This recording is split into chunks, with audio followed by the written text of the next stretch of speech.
শুনছেন গল্প স্বল্প 107 FM রেইনবোতে। গল্প স্বল্প, গল্প স্বল্প। শুরু হচ্ছে গল্প মন্দিরের বাঘ। রচনা জিম করবেট। 19 শতকের শেষ দিকে এবং 20 শতকের প্রথম দশকে হিমালয়ের পাদদেশের এক অঞ্চলের মানুষের মনে ত্রাস সৃষ্টি করেছিল এক মানুষ খেকো বাঘিনী। Guinness book of world record অনুসারে বাঘের আক্রমণে প্রাণহানির সংখ্যা বিবেচনায় এটি ইতিহাসের সর্বোচ্চ। পরে এই বাঘটি চম্পাবতীর মানুষ খেকো নামে পরিচিতি লাভ করে। 1907 সালে এক শিকারীর বন্দুকের গুলিতে এই মানুষ খেকোর মৃত্যু হয়। এক দশকেরও বেশি সময় ধরে মানুষের মনে ত্রাস সঞ্চার করা চম্পাবতীর এই কিংবদন্তির পর্ব শেষ হওয়ার মধ্যে দিয়ে জন্ম হয় ইতিহাসের আরেক বিখ্যাত কিংবদন্তির।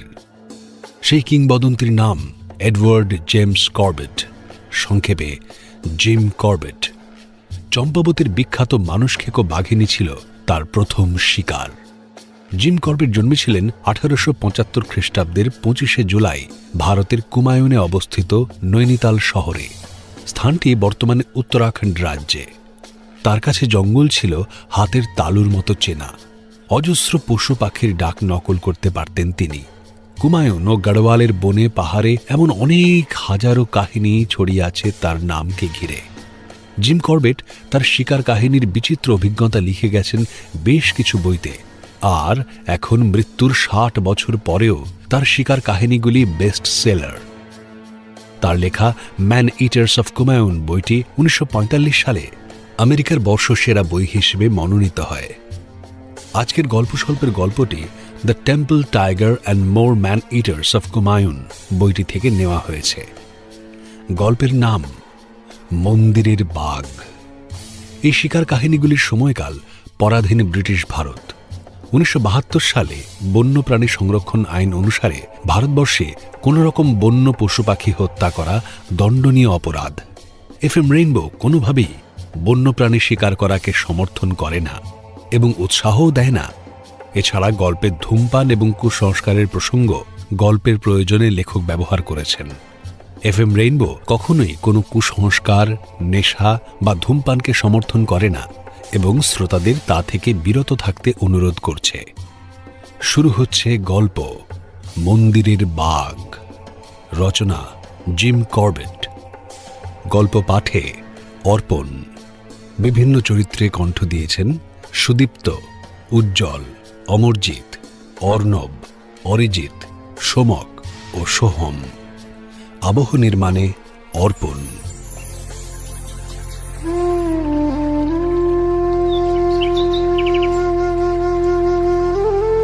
হিমালয়ের উচ্চভূমিতে যারা কখনো বসবাস করেননি তাঁদের পক্ষে এই বিরল জনবসতির বাসিন্দাদের ওপর কুসংস্কারের প্রভাব সম্পর্কে অবগতি অসম্ভব। সুউচ্চ পাহাড়ি অঞ্চলের সরল অশিক্ষিত মানুষের কুসংস্কার আর নিম্নভূমির মার্জিত শিক্ষিত জনের বিশ্বাসের ভেদরেখা এতটাই সূক্ষ্ম যে একের শুরু আর অন্যের শেষের চিহ্নিতকরণ অসম্ভব। এসে জানলাম এখানে প্রত্যেক বছর ত্রিশূলের দৈত্যের উদ্দেশ্যে 800 ছাগল উৎসর্গ করা হয়। আমাদের সঙ্গে আছে 15 জন কুশলী আর খুশিমনের পাহাড়ি যুবক, যাদের তুল্য খুব কম মানুষের সঙ্গেই আমি শিকারের সময় পেয়েছি। এদের মধ্যে একজনের নাম হচ্ছে বালা সিং, যাতে গাড়োয়ালি। অনেক বছর ধরে সে আমার সঙ্গে আছে আর বহু অভিযানেও সঙ্গী হয়েছে। শিকারে যাবার সময় আমার সব থেকে বড় ভারী মোটটা বেছে মাথায় তুলে নিয়ে লম্বা পা ফেলে সকলের আগে এগিয়ে চলাতেই ছিল তার আনন্দ আর গর্ব। ঘুমোতে যাবার আগে তাঁবুর সামনের জ্বালানো আগুনের চারপাশে গোল হয়ে বসে একসঙ্গে গান গাওয়াই রীতি। এবং প্রথম রাত্রে ত্রিশূলের পাদদেশে হাততালি, হুল্লোড় আর টিনের কৌটো বাজিয়ে এই গানের আসর চলেছিল দীর্ঘক্ষণ। আমাদের আকাঙ্ক্ষা ছিল যে এখানেই তাঁবুর বাসস্থান অক্ষুণ্ণ রেখে চারপাশের অঞ্চলটায় আমরা বড়াল ও থরের অনুসন্ধান চালাব। কিন্তু পরদিন সকালে খাওয়ার সময়ে আমার লোকজনদের তাঁবু গোটাবার আয়োজন দেখে খানিকটা অবাকই হলাম। কারণ অনুসন্ধানে জানলাম যে জায়গাটা নাকি তাঁবু রাখার পক্ষে সুবিধাজনক নয়। স্যাঁতসেঁতে, পানীয় জল দূষিত, এখানে জ্বালানির সংগ্রহ কষ্টসাধ্য এবং সর্বোপরি মাত্র 2 মাইল দূরেই একটা বাসযোগ্য সুন্দর সমভূমি আছে। মোট বইবার জন্য আমার ছিল 6 জন গাড়োয়ালি, কিন্তু দেখলাম মোট বাঁধা হয়েছে 5টি, আর অদূরে মাথার ওপর দিয়ে সর্বাঙ্গে কম্বল জড়িয়ে তাঁবুর জ্বালানো আগুনের ধারে বসে আছে বালা সিং।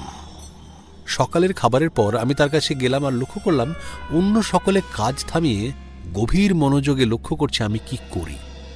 বালা সিং আমাকে তার দিকে এগোতে দেখেও আমাকে সেলাম করছে না, এটা খুবই অস্বাভাবিক। আর আমার সমস্ত প্রশ্নের প্রত্যুত্তরে সে একটাই উত্তর দিল যে সে অসুস্থ নয়। সেদিন নিঃশব্দে আমরা 2 মাইল পথ পেরোলাম।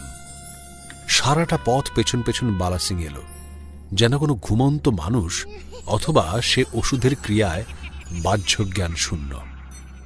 এখন অবশ্য এটা স্পষ্ট যে বালা সিং এর যাই ঘটুক না কেন, বাকি 14 জনের ওপর তার প্রতিক্রিয়া স্পষ্ট। স্বাভাবিক উচ্ছলতা হারিয়ে তারা যেন নিতান্ত কর্তব্যকর্ম করে যাচ্ছে, আর তাদের মুখের ওপর স্পষ্ট হয়ে উঠেছে ভীতির লক্ষণ। এজন্যই যখন রবার্ট আর আমার থাকবার 40 পাউন্ড ওজনের তাঁবুটা খাটানো হচ্ছিল, তখন আমি আমার 25 বছরের পুরনো গাড়োয়ালি চাকর মতি সিংকে এক কোণে ডেকে নিয়ে বালা সিংয়ের এমন অবস্থা বিষয়ে জিজ্ঞেস করলাম। নানা রকমের অস্পষ্ট আর ঘোরপ্যাচ উত্তরের মধ্য থেকে মতি সিংয়ের কাছ থেকে যে কাহিনীটা জানা গেল তা অত্যন্ত সংক্ষিপ্ত এবং স্বার্থহীন। গত রাত্রে যখন আমরা তাঁবুর সামনের আগুনের ধারে গোল হয়ে বসে গান গাইছিলাম, ত্রিশূলের দানও তখন নাকি বালা সিংয়ের মুখের ভেতরে ঢুকে যায় এবং সেও তাকে গিলে ফেলে। মতি সিং আরও বলে, তখন তারা চিৎকার করে টিনের কৌটো বাজিয়ে সেই দানোটাকে বালা সিংয়ের শরীরের মধ্যে থেকে বার করার চেষ্টা করে, কিন্তু কিছুতেই করতে পারেনি। এবং এখন এ ব্যাপারে আর কিছুই করার নেই। একটু দূরেই বসেছিল বালা সিং, কম্বলটা এখনো তেমনি মাথা ঢেকে জড়ানো। তার সঙ্গে কথা বললে অন্যেরা শুনতে পাবে না, এমন দূরত্বে সে বসে থাকায় আমি তার কাছে গিয়ে সরাসরি গতরাত্রের ঘটনার বিশদ জানতে চাইলাম।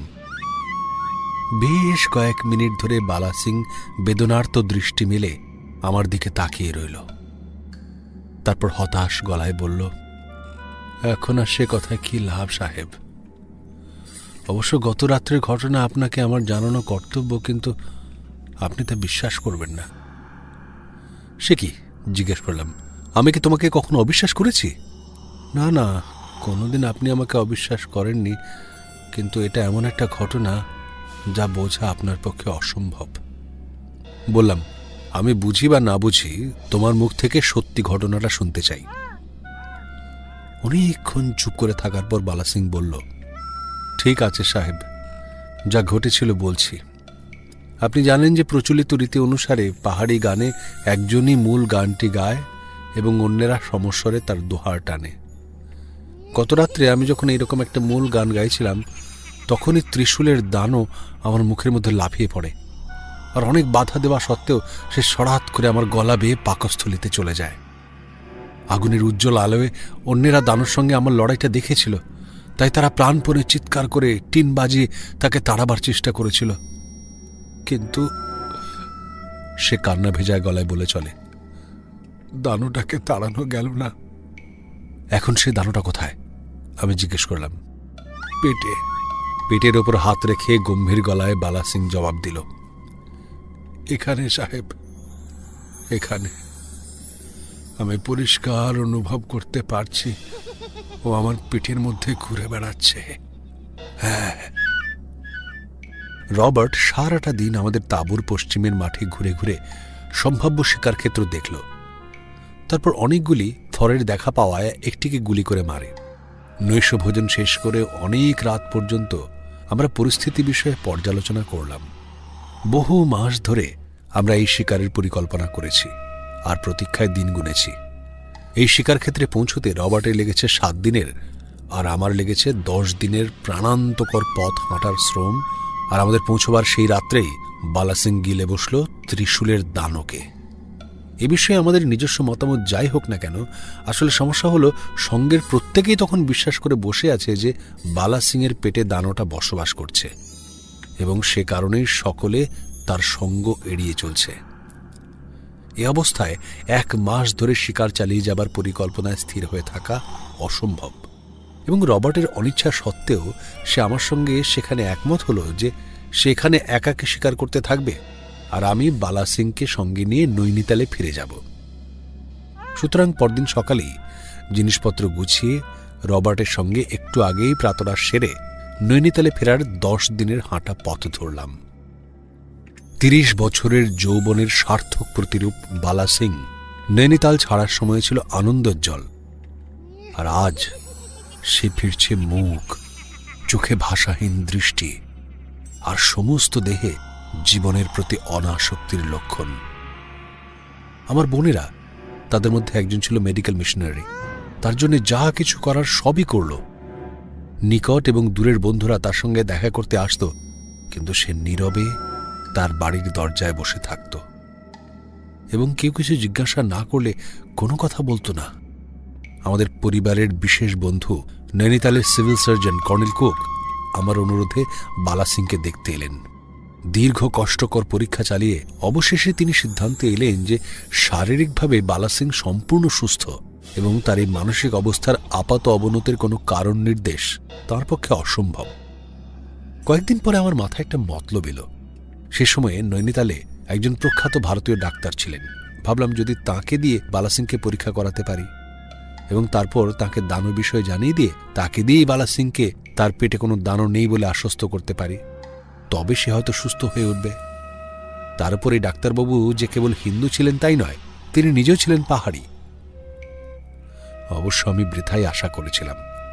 আমার মতলবটা কোনো কাজই লাগল না, কারণ ডাক্তার রোগীকে দেখা মাত্রই সন্দিহান হয়ে উঠলেন এবং নানাবিধ চতুর প্রশ্নের উত্তরে তিনি যখনই বালা সিংয়ের কাছ থেকে জানতে পারলেন যে ত্রিশূলের দানও তার পাকস্থলিতে প্রবেশ করেছে, তৎক্ষণাৎ তিনি তার কাছ থেকে দ্রুত পায়ে সরে এসে আমাকে বললেন, আপনি আমাকে ডেকেছেন বটে, কিন্তু দুঃখিত, আমি এই লোকটির জন্য কিছুই করতে পারলাম না। বালা সিংয়ের গ্রামের 2 জন লোক ছিল নৈনিতালে। পরদিন আমি তাদের ডেকে পাঠালাম। তারা জানত যে বালা সিংয়ের কি হয়েছে, কারণ ইতিপূর্বে কয়েকবার তাকে দেখতে এসেছে এবং আমার অনুরোধে তারা তাকে তার বাড়িতে পৌঁছে দিতে রাজি হল। পয়সাকড়ি নিয়ে পরদিন সকালে 3 জন লোক তাদের 8 দিনের যাত্রাপথে পাড়ি দিল। 3 সপ্তাহ পরে 2 জন ফিরে এসে আমাকে সমস্ত খবর জানাল। পথে বালা সিং কোনো প্রকার অস্বাচ্ছন্দ্য বোধ করেনি, কিন্তু যেদিন সে ঘরে ফেরে সেদিন রাতেই যখন তার স্বজন ও বন্ধুরা তার চারপাশে সমবেত হল, তখনই অকস্মাৎ সে বলে ওঠে যে দানোটা ত্রিশূলে ফিরে যাবার জন্য তার কাছ থেকে মুক্তি চাইছে, আর তা দিতে হলে তার আপন মৃত্যুই একমাত্র উপায়। আমার সংবাদদাতারা বক্তব্য শেষ করল। সুতরাং বালা সিং শুয়ে পড়ে এবং মারা যায়। পরদিন সকালে আমরা তার অন্ত্যেষ্টিক্রিয়ায় সহায়তা করি। আমি নিশ্চিত যে কুসংস্কার হামের মতো একটা ব্যাধি, যার দ্বারা কোনো ব্যক্তিবিশেষ বা সমগ্র সম্প্রদায়ই আক্রান্ত হতে পারে, কিন্তু অনাক্রান্তদের মধ্যে গড়ে ওঠে প্রতিরোধ ক্ষমতা। কার্যত এই কারণেই হিমালয়ের উচ্চভূমির বাসিন্দা বালা সিং যে ভীষণ রকমের কুসংস্কারগ্রস্ত হয়ে মারা যায়, আর কাছে থেকে আমি যে অনাক্রান্তই থেকে যাই, তাতে আমার কোনো বৈশিষ্ট্য নেই। যদিও কুসংস্কারগ্রস্ত নই বলে আমি দাবি করি, তথাপি চম্পাবতের বাঘ শিকারের সময়ে বাংলোতে এবং জনশূন্য এক গ্রাম থেকে ভেসে আসা আর্তনাদে আমার যে অভিজ্ঞতা লাভ, তার ব্যাখ্যাদান আমার পক্ষে অসম্ভব। এবং অসম্ভব কেন আমি সেই আশ্চর্য বাঘটি মারতে বারংবার ব্যর্থ হয়েছি তার ব্যাখ্যা করা। এখানে সেই কাহিনীটি আমি বিবৃত করব।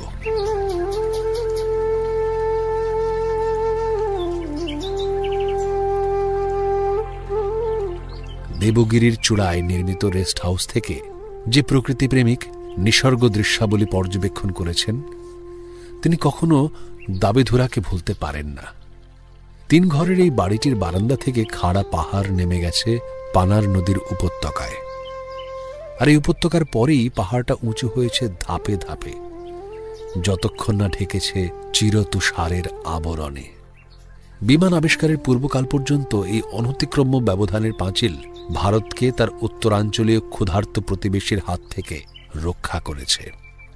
কুমায়ুনের প্রশাসনিক সদর দপ্তর নৈনিতাল থেকে পূর্ব সীমান্তের মহকুমা শহর লোহারঘাট পর্যন্ত রাস্তাটা দাবিধুরা অতিক্রম করে গেছে, আর তারই একটা শাখা রাস্তা দাবিধুরা ও আলমোড়াকে সংযুক্ত করেছে। শেষোক্ত রাস্তার ধারে আমি যখন পানারের মানুষ খেকো বাঘ মারছিলাম, এই গল্প অবশ্য পরে আসছে, তো সেকালে জনৈক রোড ওভারসিয়ার আলমোড়া যাবার পথে আমাকে জানান যে দাবিধুরাতে একটা চিতা একজন লোককে মেরেছে। সুতরাং আমি দাবিধুরাতে গিয়ে পৌঁছলাম। দাবিধুরা যাবার পশ্চিম দিকের রাস্তাটা কুমায়ুনের দুর্গমতম পথ হিসেবে চিহ্নিত। যিনি এই পথের নকশা করেন সম্ভবত তার পরিকল্পনা ছিল সর্বাপেক্ষা সংক্ষিপ্ত পথে চূড়ায় ওঠার ব্যবস্থা করা, এবং সে কারণেই যেন রাস্তাটা বাঁকবিহীনভাবে পাহাড়ের গা বেয়ে খাড়াই উঠে গেছে ৮,০০০ ফুট। এপ্রিলের এক উত্তপ্ত বিকেলে এই রাস্তাটা অতিক্রম করে এসে যখন রেস্ট হাউসের বারান্দায় এসে গ্যালন গ্যালন চা পান আর নিসর্গ শোভা উপভোগ করছিলাম, তখন দাবিধুরার এক পুরোহিত আমার সঙ্গে দেখা করতে আসেন। ২ বছর আগে আমি যখন চম্পাবতের মানুষ খেকো শিকার করছিলাম, তখন এই অতি শীর্ণ বৃদ্ধের সঙ্গেও বন্ধুতা গড়ে ওঠে।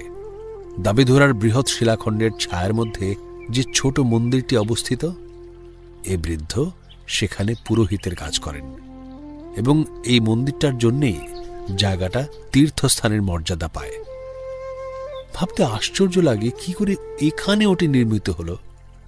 কয়েক মিনিট আগে ওই মন্দিরের সামনে দিয়ে আসবার সময় আমি যথারীতি প্রণাম করেছিলাম, এবং প্রার্থনারত বৃদ্ধ পূজারীও আমাকে মাথা নেড়ে প্রণম্যের স্বীকৃতি জানিয়েছিলেন। পূজার্চনা শেষ করে পূজারী একসময় মন্দির থেকে বেরিয়ে রাস্তা ধরে চলে এলেন রেস্ট হাউসের বারান্দায়।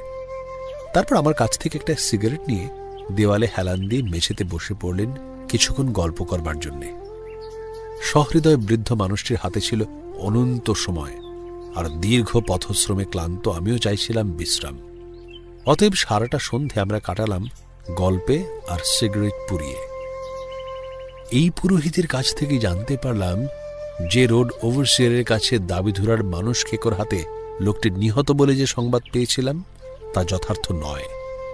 নিহত বলে কথিত উক্ত লোকটি একজন পশুপালক। আলমোড়া থেকে দাবিধুরার দক্ষিণে গ্রামে যাবার পথে গত রাত্রে সে উক্ত পুরোহিতেরই আতিথ্য গ্রহণ করে। রাত্রে খাওয়া সেরে সে পুরোহিতের কথা অগ্রাহ্য করেই মন্দিরের চাতালে ঘুমোতে যায়।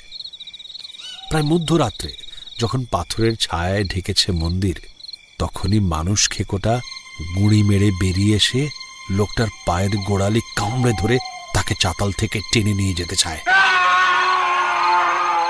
আর্তনাদ করে জেগে উঠে লোকটি কাছের অগ্নিকুণ্ড থেকে একটা কাঠ তুলে নিয়ে চিতাটাকে মারতে থাকে। তার আর্তনাদে ইতিমধ্যে বেরিয়ে আসে পুরোহিত এবং অন্যরা, এবং সমবেত চেষ্টায় চিতাটাকে শেষ পর্যন্ত তাড়াতে সমর্থ হয়। লোকটির ক্ষত গুরুতর হয়নি। মন্দিরের কাছের এক দোকানি ব্যবসায়ীর সামান্য চিকিৎসাতেই সে সুস্থ বোধ করে এবং আবার গ্রামের দিকে হাঁটার শক্তি পায়। পুরোহিতের বক্তব্যে ভরসা রেখেই আমি দাবিধুরাতে থাকা স্থির করলাম। চারপাশের গ্রাম থেকে লোকেরা প্রত্যহ ব্যবসায়ীর দোকানে আর মন্দির দর্শনে আসত। এই লোকেরা এই সর্বত্র জানিয়ে দেবে আমার আগমন সংবাদ এবং বর্তমান অবস্থিতি, যাতে করে এই অঞ্চলে কোনো মানুষ বা পশু হত্যার খবর আমার কাছে যত শিগগির সম্ভব পৌঁছে যায়। সেদিন সন্ধ্যায় যখন বৃদ্ধ পুরোহিত যাবার জন্য উঠলেন, আমি জিজ্ঞেস করলাম এই এলাকায় কোনো শিকার পাওয়া সম্ভব কিনা, কারণ আমার লোকেরা অনেকদিন মাংস খেতে পারেনি। তাছাড়া এখানে দাবিধুরাতে তো সেটা কেনাও সম্ভব নয়। হ্যাঁ, তার জবাব এলো, মন্দিরের বাঘটা আছে। তার বাঘ মারবার কোনো উৎসাহ আমার নেই। এই আশ্বাসবাণীর উত্তরে তিনি হাসিতে ফেটে পড়লেন। সাহেব, তোমারও বাঘ মারতে চেষ্টা করায় আমার কোনো আপত্তি নেই, কিন্তু তুমি বা অন্য কেউ কখনোই ওই বাঘ মারতে পারবে না। আর এভাবেই আমি পেলাম দাবিধুরা মন্দিরের বাঘের খবর, যা আমার শিকার জীবনের অভিজ্ঞতায় এক আশ্চর্যতম সংযোজন। দাবিধুরায় পৌঁছবার পরদিন সকালে আমি মানুষ খেকোর সন্ধানের নিচে লোহারঘাট রোডে নেমে গেলাম, অথবা তার সম্পর্কে এখানে কিছু যদি সংবাদ মিলে, কারণ মন্দিরের লোকটিকে আক্রমণ করবার পর চিতাটা এ পথেই গেছে বলে জানা গিয়েছিল। একটু দেরিতে রেস্ট হাউসে দুপুরবেলার খাবারের জন্য ফিরে এসে দেখতে পেলাম একজন লোক আমার চাকরের সঙ্গে কথাবার্তা বলছে। লোকটা বলল যে সে মন্দিরের পুরোহিতদের কাছে খবর পেয়েছে যে আমরা কিছু শিকারে আগ্রহী, এবং আমরা রাজি হলে সে আমাদের একটা জারাও, মানে সম্বর হরিণের পাহাড়ি নাম, সেই জারাওয়ের সন্ধান দিতে পারে। এর শিংগুলি ওক গাছের বড় শাখার মতো। পাহাড়ি সম্বর হরিণের কচিত সুন্দর সিং হয়। কিছুকাল আগে কুমায়ুনে 47 ইঞ্চি সিংহওয়ালা সম্বর গুলি করে মারা হয়। তার উপর এই বিরাট প্রাণীটি থেকে কেবলমাত্র আমার লোকদেরই মাংসের ব্যবস্থা হবে না, সেই সঙ্গে দাবিধরার সমস্ত মানুষের মাংসের যোগান দেওয়া যাবে। লোকটিকে জানালাম যে দুপুরের খাওয়া সেরেই আমি তার সঙ্গে বেরোব। কয়েক মাস আগে আমি সামান্য কয়েকদিনের জন্য কলকাতা যাই এবং এক সকালে হাঁটতে হাঁটতে আমি বন্দুক বিক্রেতা ম্যান্টনের দোকানে ঢুকে পড়ি। দরজার ধারে কাঁচের শোকেসে একটা রাইফেল ছিল। আমি যখন এই অস্ত্রটা দেখছিলাম তখন আমার পুরনো বন্ধু, ওই দোকানের ম্যানেজার, এসে উপস্থিত হলেন। তিনি জানালেন যে এই রাইফেলটি ওয়েস্টলি রিচার্ডসের 275-এর নতুন মডেল। ভারতে পাহাড়ি অঞ্চলে শিকারের জন্য কোম্পানি এগুলি চালাতে আগ্রহী। রাইফেলটা অতীব পছন্দসই এবং ম্যানেজারের ওটিকে আমাকে গছাতে বিন্দুমাত্র বেগ পেতে হল না, এবং যদি এটি আমার কাজের উপযোগী বোধ না হয় তবে তিনি এটা ফেরত নিতে রাজি ছিলেন। সুতরাং নতুন রাইফেলটি নিয়ে আমার গ্রামীণ বন্ধুর সঙ্গে বিরাট ওক ডালের মতো সিংওয়ালা জারাওটিকে মারবার জন্য সেই সন্ধেবেলা বেরিয়ে পড়লাম। উত্তরের তুলনায় দাবিধরার পাহাড়ের খাড়াই অনেক কম। স্বভাবতই আমরা এই পথে ওক বন আর ঝোপ জঙ্গল পেরিয়ে প্রায় 2 মাইল হেঁটে এসে পৌঁছলাম ঘাসের আস্তরণে ঢাকা স্থানে। এখান থেকে অদূরে উপত্যকায় দিগন্ত বিস্তৃত দৃশ্যাবলী স্পষ্ট। উপত্যকার বাঁদিকে ঘন জঙ্গলে ঢাকা সবুজ একখণ্ড খোলা জমি দেখিয়ে আমার পথপ্রদর্শক আমাকে জানালো যে এখানে যারাও সকাল ও সন্ধ্যায় ঘাস খায়। তাছাড়াও সে জানালো যে এই উপত্যকার দক্ষিণ দিকে একটা রাস্তা আছে এবং দাবিধরা থেকে যাওয়া আসার পথেই সে ওখানে যারাও দেখে। আমি যে রাইফেলটি সঙ্গে এনেছি তা 500 গজের নির্ভুল নিশানার উপযোগী, কিন্তু রাস্তা থেকে জারাওয়ের বিচরণ ক্ষেত্রের দূরত্ব মাত্র 300 গজ। সুতরাং রাস্তা ধরে নেমে গিয়ে ওটাকে মারবার জন্যে অপেক্ষা করাই আমি স্থির করলাম। আমরা যখন কথা বলছিলাম দেখলাম আমাদের বাঁদিকের আকাশে কয়েকটা শকুন পাক খাচ্ছে। আমার সঙ্গীর দৃষ্টি ওদিকে আকর্ষণ করতেই ও জানালো যে ওদিকে পাহাড়ের ভাঁজে একটা ছোট গ্রাম আছে। সম্ভবত ওখানে কোনো গৃহপালিত পশু মারা যাওয়াতে শকুনগুলোর নজর পড়েছে। যা হোক, সে বলল, আমরা শিগগিরই জানতে পারছি পাখিদের আকর্ষণের কারণ, কেননা উপথেই তো আমাদের ফিরতে হবে। একটা ঘাসে ছাওয়া ঘর, একটা গরু ভেড়া রাখবার চালা, আর প্রায় 3 বিঘা খানেক সদ্য ফসল কাটা ধাপে ধাপে নেমে যাওয়া ক্ষেত, এই হল গ্রাম। কুড়িঘর আর চালা থেকে 10 ফুট চওড়া বৃষ্টির জলের নালা দিয়ে আলাদা করা একটা জমির ওপর পড়ে থাকা একটা জানোয়ারের দেহ থেকে শকুন মাংস খুবলে খুবলে খাচ্ছে। কুড়িঘরটার কাছে পৌঁছতে একজন লোক বেরিয়ে এসে আমাদের নমস্কার জানিয়ে আমরা কোথা থেকে আর কখন এসেছি জিজ্ঞেস করল। মানুষ খেকো চিতা মারবার জন্যে আমি নৈনিতাল থেকে মাত্র গতকাল দাবিধরা এসে পৌঁছেছি, এ কথা তাকে জানাতে সে দুঃখ করতে লাগলো। কেন যে আগে জানতে পারল না আমার পৌঁছবার কথা। তাহলে তো আপনি, সে বলল, যে বাঘটা আমার গরুটাকে মেরেছে সেটাকেই মারতে পারতেন। সে বলে চলে, এখন যে মাঠটায় গরুর হাড় নিয়ে শকুনেরা কামড়াকামড়ি করছে, কালও সে মাঠের জমিতে সারের প্রয়োজনে চড়তে ছেড়েছিলাম 15টা গরুকে, তার একটাকে রাত্রে বাঘে মেরেছে। তার নিজের কোনো আগ্নেয়াস্ত্র নেই, আর কাছাকাছি এমন কেউ নেই যাকে সে বাঘটা মারবার জন্য অনুরোধ জানাতে পারে। তাই সে গিয়েছিল নিকটবর্তী গ্রামের একজনের কাছে, যার কাজই হল সেই এলাকায় চামড়া সংগ্রহ করা। সেই লোকটাই আমার আসবার 2 ঘন্টা আগে গরুটার চামড়া ছুলে ফেলেছে, আর এখন চলছে শকুনদের মহোৎসব।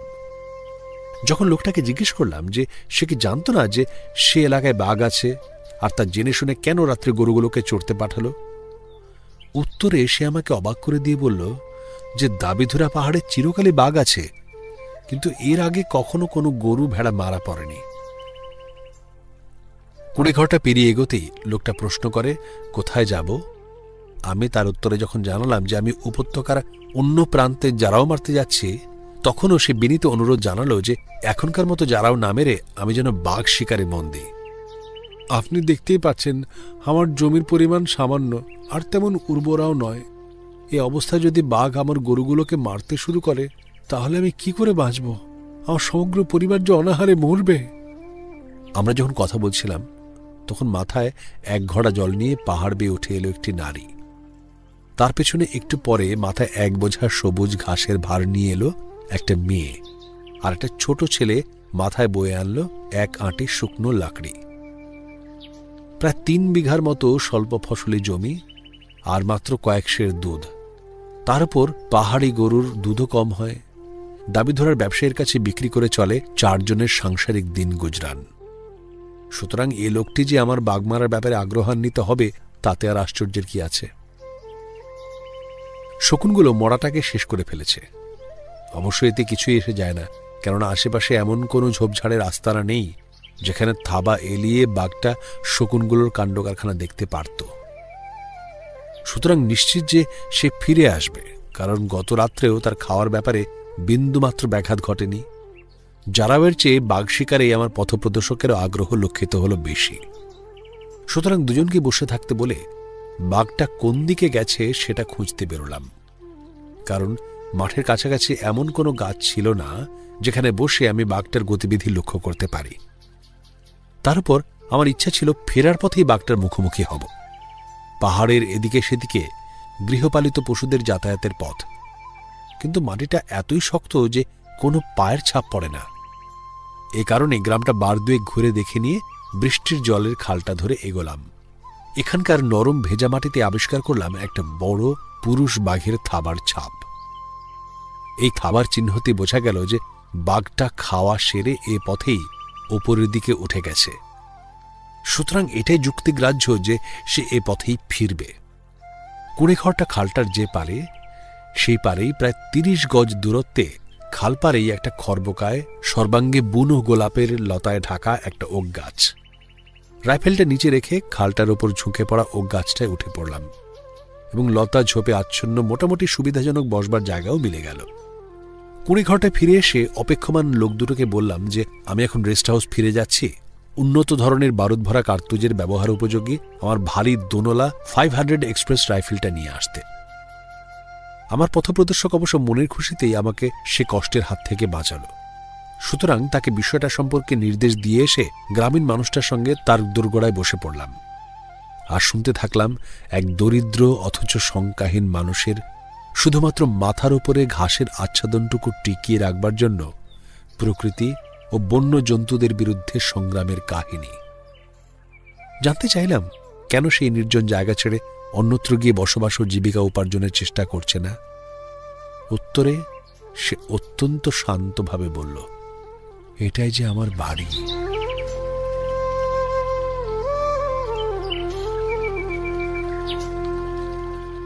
সূর্য তখন প্রায় অস্তমিত।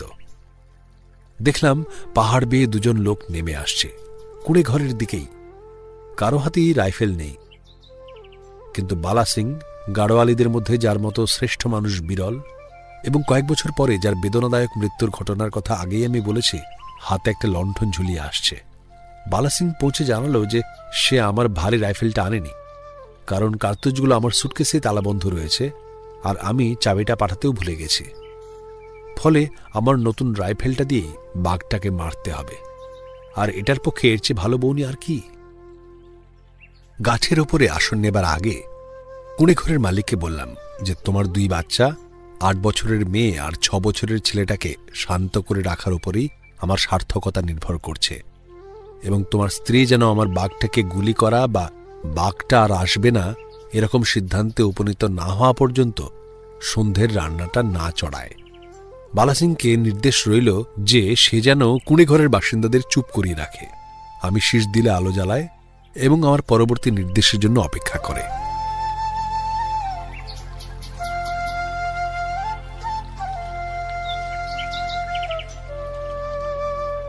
পাহাড়ের ওপর থেকে অস্তগামী সূর্যের লাল আভা মিলিয়ে যেতেই উপত্যকার শত সহস্র পাখিদের কলগুঞ্জন ক্ষীণতর হয়ে এল। গোধূলির অন্ধকার ঘন হয়ে এল। মাথার উপরে পাহাড়ে হুতুম পেঁচার চিৎকার। চাঁদ ওঠবার আগে পর্যন্ত কিছুকালের জন্য চতুর্দিক থাকবে প্রায় অন্ধকার। সময় আসন্ন, আর কুঁড়ে ঘরের বাসিন্দারা মৃত্যুর মতো নিস্তব্ধ।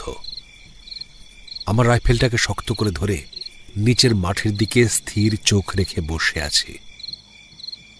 বাঘটা তখন আমার গাছের নিচের পথটা এড়িয়ে সেই মড়াটার কাছে পৌঁছে গেছে, আর সেটার অবস্থা দেখে ভয়ঙ্কর ক্রুদ্ধ।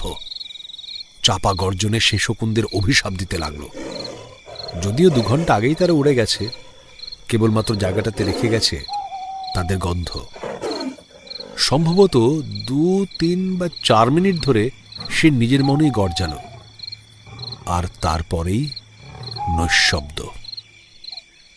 ক্রমশই আলো ফুটছে, আর কয়েক মিনিট পরেই আমার ভুবন আলোর বন্যায় ভরিয়ে দিয়ে পাহাড়ের গায়ে চাঁদ উঠল। শকুনিরা চেঁচে মুছে খেয়ে যাওয়ায় এখন হাড়গুলো চাঁদের আলোয় শুভ্রতর দেখাচ্ছে, কিন্তু কোথাও বাঘটার চিহ্ন মাত্র নেই। উত্তেজনায় শুকিয়ে যাওয়া ঠোঁট জিভ দিয়ে ভিজিয়ে নিয়ে নিচু গলায় শীষ দিলাম। বালা সিং সজাগই ছিল। শুনতে পেলাম সে কুঁড়ে ঘরের মালিককে উনুন থেকে আগুন জ্বালিয়ে আনতে বলছে।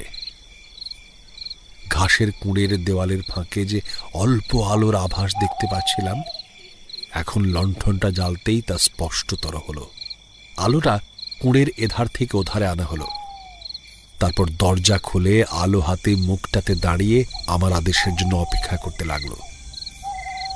ওই একটি চাপা শীষ দেওয়া ছাড়া গাছের ওপরে ওঠার পর আমি কোনো শব্দ বা গা নড়াচড়া করিনি, এবং এখনই নিচে তাকিয়ে সুস্পষ্ট চাঁদের আলোয় দেখলাম আমার ঠিক নিচেই বাঘটা দাঁড়িয়ে আছে, তার ডান কাঁধের ওপর দিয়ে বালা সিংকে দেখছে। আমার রাইফেলের মুখটা তখন বাঘের মাথা থেকে মাত্র 5 ফুট দূরত্বে, কিন্তু সেই মুহূর্তে আমার মনে হলো এই কার্তুজে হয়তো বাঘের লোমগুলো পুড়ে যাবে। আমার রাইফেলের হাতির দাঁতের মাছিটি বাঘের হৃৎপিণ্ডকে নির্দেশ করে বসে আছে। জানি আমার বুলেট মুহূর্তে তার মৃত্যু ঘটাবে। আমি শান্তভাবে ট্রিগার টিপলাম।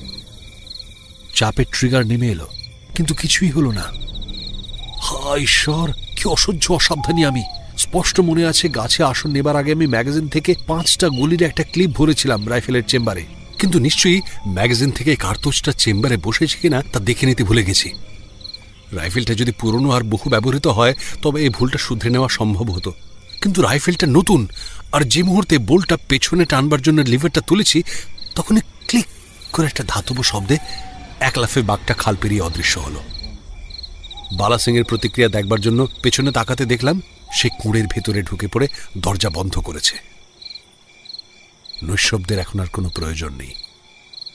আমাকে গাছ থেকে নামতে সাহায্য করার জন্য বালা সিং আমারই ডাকে এগিয়ে এসেছে। ম্যাগাজিনটা খালি করার জন্য রাইফেলের বোল্টটাকে আমি পেছনের দিকে টানলাম, তখনই দেখলাম যে বোল্টের শেষের দিকে একটা কার্তুজ রয়েছে। তাহলে তো রাইফেলটা গুলি ভরা ছিল আর সেফটি কাজও খোলা ছিল। তবে কেন আমার ঘোড়া টেপা সত্ত্বেও রাইফেল থেকে গুলি বেরোলো না? কারণটা জেনেছিলাম অনেক পরে।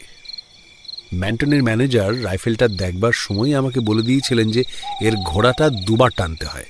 তথাকথিত এ ধরনের উন্নত প্রকারের রাইফেল ইতিপূর্বে ব্যবহার না করায় আমার জানা ছিল না যে ঘোড়াটা প্রথমে সামান্য টানলে ওটার ঢিলা ভাবটা কাটে এবং পরের টানে স্ট্রাইকারটা কার্তুজে লাগে। আমার ব্যর্থতার এহেন কারণটা বালা সিংকে ব্যাখ্যা করলে সে নিজেকে দোষারোপ করে বলে, আমি যদি আপনার ভারী রাইফেল আর সুটকেসটা আনতাম তবে এমনটা ঘটতো না। সে সময় আমারও এরকম মনে হয়েছিল, কিন্তু যতই দিন গিয়েছে মনে হয়েছে আমার হাতে ভারী রাইফেলটা থাকলেও হয়তো সে সন্ধ্যায় আমি বাঘটাকে মারতে পারতাম না। মানুষ খেকোটার সন্ধানে পরদিন সকালে আবার অনেকটা পথ হাঁটলাম, এবং অবশেষে রেস্ট হাউসে ফিরে আসতেই জনৈক উত্তেজিত মানুষ আমাকে সেলাম জানিয়ে বললে যে বাঘটা সদ্য তার একটা গরুকে মেরেছে। বিগত সন্ধ্যায় আমি যে উপত্যকায় বসেছিলাম তারই অন্য ধারে লোকটি যখন গরু চড়াচ্ছিল তখনই বাঘটা এসে তার সেই লাল গরুটাকে মারে, কদিন আগে যেটার বাচ্চা হয়েছিল। আর এখন লোকটা জানালো বাছুরটা মরবে দুধের অভাবে। দুধের গায়ে তো আর আমার একটাও নেই। গত সন্ধ্যায় বাঘটার ভাগ্য ছিল সুপ্রসন্ন, কিন্তু ভাগ্য তাকে চিরকাল অনুগ্রহ দেখাবে না, আর এই গরু মারার অপরাধেই তাকে মরতে হবে। কারণ পাহাড়ি অঞ্চলে একে গরুর সংখ্যা নগণ্য, তদুপরি একজন গরিব মানুষের দুধেল গায়ে হত্যা আরো সাংঘাতিক। ফেলে আসা অন্য গরুগুলোর জন্য লোকটার ভাবনা ছিল না, কারণ প্রাণ ভয়ে ইতিমধ্যেই তারা ছুটে পালিয়েছে গ্রামের দিকে। সুতরাং আমার খাওয়া শেষ না হওয়া পর্যন্ত সে অপেক্ষা করায় আগ্রহী ছিল। বেলা 1টায় আমরা বেরিয়ে পড়লাম। লোকটা আমার পথপ্রদর্শক।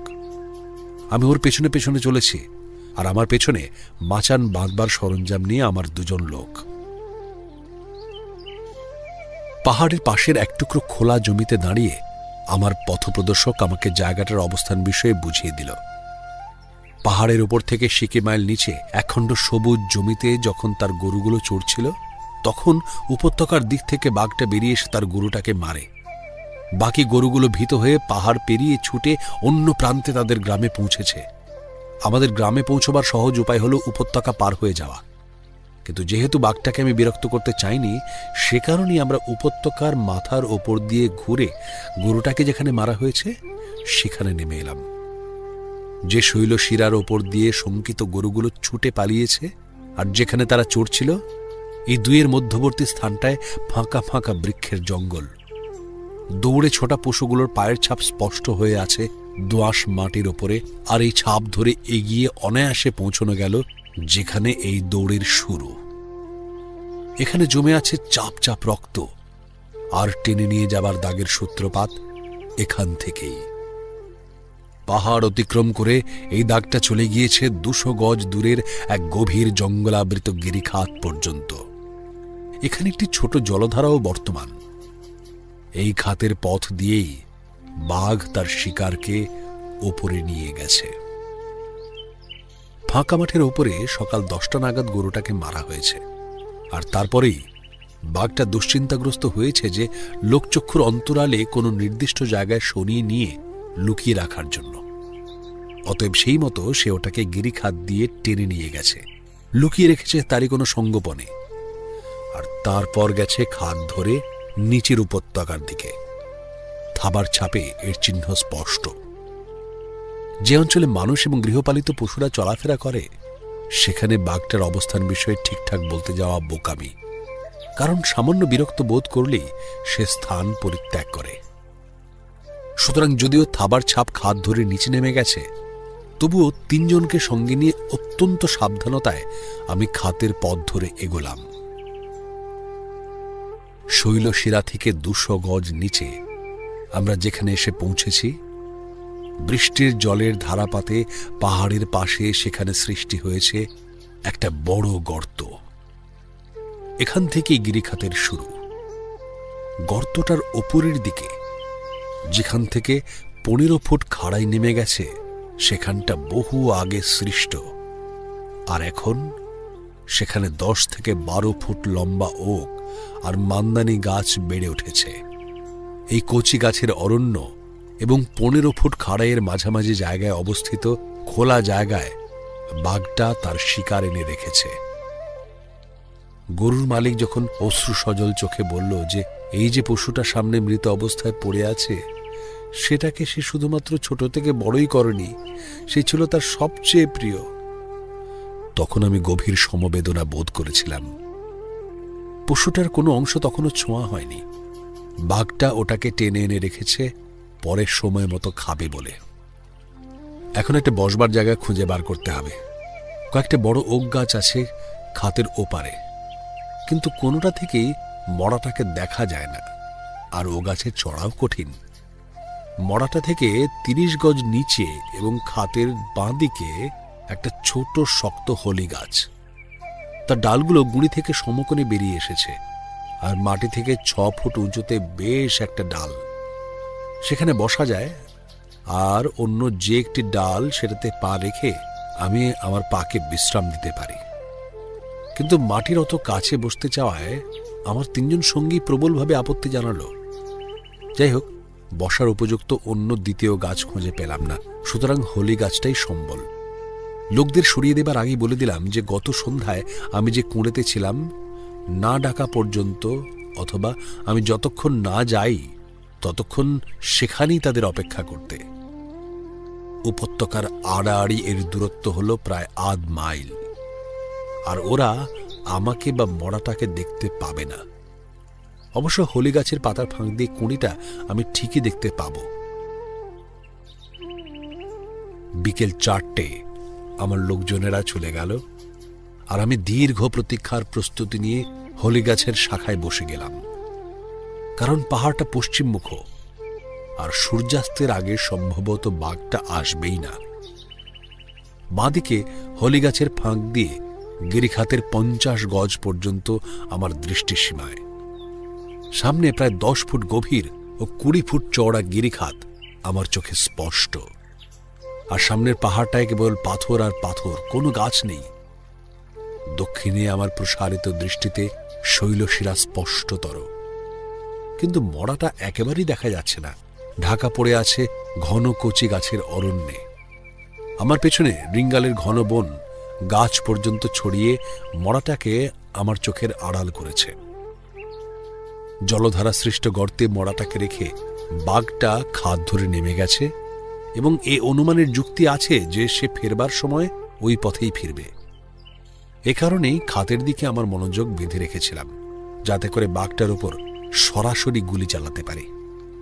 অত্যন্ত কাছ থেকে যে আমি তাকে মারতে পারবো এ বিষয়ে আমি ছিলাম নিঃসন্দেহ, আর অধিকতর নিশ্চিত হবার জন্য যদি প্রয়োজন হয় তবে দ্বিতীয়বারও যাতে গুলি চালাতে পারি, তাই আমার রাইফেলের 2টো ঘোড়াই তৈরি রেখেছিলাম।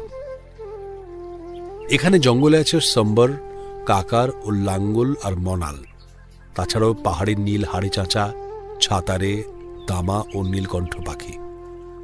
যেহেতু বাঘগুলি সকলেই বিড়াল পরিবারের, সুতরাং এদের একজনকে দেখলে আওয়াজ করে ডাকবে এরা, সে কারণে ভেবেছিলাম যে বাঘটা আসবার জানান আমি পেয়ে যাব। কিন্তু ভুল ভেবেছিলাম।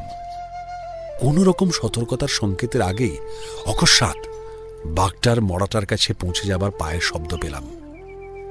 খাদ ধরে বাঘটা সম্ভবত জলপানের জন্য নিচে নেমেছিল। তারপর রিঙ্গালের অরণ্যানী ঘুরে আমাকে না পার হয়েই সে পৌঁছেছে মড়াটার কাছে। এতে আমি কোনো অকারণ দুশ্চিন্তা বোধ করিনি, কারণ দিনের আলোয় বাঘেরা মড়াটার কাছে কখনো সুস্থিরতা বোধ করে না, এবং নিশ্চিন্ত ছিলাম যে হয় এক্ষুনি অথবা সামান্যকাল পরে বাঘটাকে আমার সামনের খোলা মাঠে দেখা যাবেই। মাংসের বড় বড় টুকরো ছিঁড়ে ছিঁড়ে বাঘটা প্রায় মিনিট 15 ধরে খাচ্ছিল। এমন সময় দেখতে পেলাম একটা ভাল্লুক পাহাড়ের গা ধরে বাঁ থেকে ডান দিকে আসছে। এটা ছিল হিমালয়ের বেশ বড় জাতের কালো ভাল্লুক। গুড়িয়ে গুড়িয়ে চলছিল সে, যেন এখান থেকে ওখানে যাবার জন্য যত সময়ই লাগুক তাতে তার কিছুই এসে যায় না। হঠাৎ সে থমকে দাঁড়িয়ে পাহাড়ের নিচের দিকে মুখ ফেরালো, তারপর শুয়ে পড়ল। 1-2 মিনিট পরে মাথাটা তুলে বাতাসে গন্ধ শুঁকল, তারপর আবার শুয়ে পড়ল। দিনের আলোয় যেহেতু পাহাড়ে বাতাস নিচু থেকে উপরের দিকে বয়ে চলে, সেহেতু ভাল্লুকটা মাংস এবং রক্তের গন্ধ পাচ্ছিল, আর তার সঙ্গে মেশানো ছিল বাঘের গায়ের আঘ্রাণ। আমি ছিলাম মড়াটার সামান্য ডাইনে, সে কারণে সে আমার গন্ধ পায়নি। এরপরেই সে উঠে দাঁড়ালো এবং হামাগুড়ি দিয়ে ধীরে ধীরে বাঘটার দিকে এগোতে লাগলো। কোনো ভাল্লুক এভাবে গুঁড়ি মেরে পাহাড় থেকে নেমে আসছে, এই দৃশ্য আমার কাছে বিস্ময়কর। তাকে ওইভাবে যেতে হবে 200 গজ, আর যদিও বাঘ বা চিতার মতো গুঁড়ি মেরে এগোবার মতো শরীর তার নয়, তবু সে জায়গাটা পেরোল সাপের মতো স্বচ্ছন্দে আর ছায়ার মতো নিঃশব্দে। আর যতই সে কাছে এগোচ্ছিল ততই যেন তার সাবধানতা স্পষ্ট হচ্ছিল। গর্তটার ওপরে যে 15 ফুট খাড়াই, তার ধারটা আমি দেখতে পাচ্ছিলাম, আর জায়গাটার কয়েক ফুট কাছাকাছির মধ্যে এসেই সে পেটে হেঁচড়ে এগোতে লাগলো। গর্তের ওপর থেকে মাথা উঁচু করে ভাল্লুকটা একবার দেখে নিল যে বাঘটা তখন পরমানন্দে ভোজনে ব্যস্ত। তারপর নিচের দিকে দেখে নিয়ে মাথাটা আস্তে করে পিছিয়ে নিল। আমার উত্তেজনা তখন চূড়ান্তে পৌঁছে সারা শরীরে কাঁপন ধরিয়েছে, আর মুখ গলা শুকিয়ে কাঠ। হিমালয়ের ভাল্লুককে আমি 2 বার বাঘের মড়ানেই উধাও হতে দেখেছি। বাঘ অবশ্য কোনোবারই সামনে ছিল না, আর 2 বার দেখেছি চিতাকে তাড়িয়ে ভাল্লুককে তার মরা খাবার নিয়ে যেতে। কিন্তু এবারে বাঘ, এবং বিরাট আকায় পুরুষ বাঘ তার মরার সামনে, এবং চিতার মতো তাড়িয়ে দেবার জন্তু সে নয়।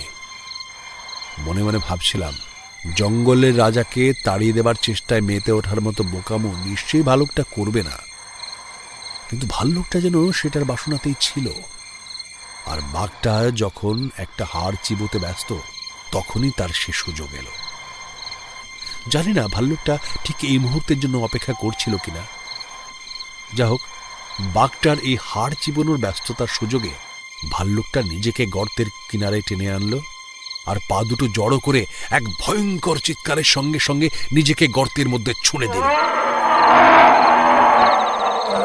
মনে হয় সে চিৎকার করেছিল বাঘটাকে হতচকিত করার জন্য, কিন্তু দেখে মনে হলো তার সে চেষ্টায় ফল হয়নি, কারণ ভালুকের ভয়ঙ্কর চিৎকারের উত্তরে তখন বাঘটার আরো ভয়ঙ্কর গর্জন শোনা গেল। বন্যদের মধ্যে লড়াই হয় কদাচিৎ, এবং আমার জ্ঞানত এই দ্বিতীয়বার আমি দুই ভিন্ন জাতের পশুদের মধ্যে লড়াই দেখছি, যে লড়াই শুধু লড়াইয়ের জন্যে, খাদ্য খাদক সম্পর্কের সূত্রে নয়। এই লড়াই আমি দেখতে পাচ্ছিলাম না, এবং এর কারণটা আমি আগেই বলেছি, কিন্তু শব্দের প্রতিটি অনুরণনে ঘটনাটি স্পষ্টতর। গর্তের ছোট সীমায় ঘটনাটি ঘটার ফলে এই শব্দ ছিল ভয়াবহ। আর আমার সৌভাগ্য যে লড়াইটা চলছিল সরাসরি, আর এমন দুপক্ষের মধ্যে যারা নিজেদের প্রতিরক্ষায় সমর্থ, এবং তৃতীয় পক্ষরূপে আমি এর মধ্যে জড়িয়ে পড়িনি। উত্তেজনায় হৃৎস্পন্দনের গতি দ্রুততর হওয়ায় রক্তের বেগও বেড়েছিল, এবং মনে হচ্ছিল সময় যেন থমকে আছে। লড়াইটা চলে মিনিট 3 বা তারও বেশিও হতে পারে। যা হোক, যখনই বাঘটা বুঝল যে প্রতিপক্ষকে যথেষ্ট শায়েস্তা করা হয়েছে, তখনই সে রণে ভঙ্গ দিয়ে এক লাফে আমার সামনের খোলা মাঠে এসে দাঁড়ালো, আর তারই পেছনে পেছনে চিৎকার করতে করতে এলো ভাল্লুকটা।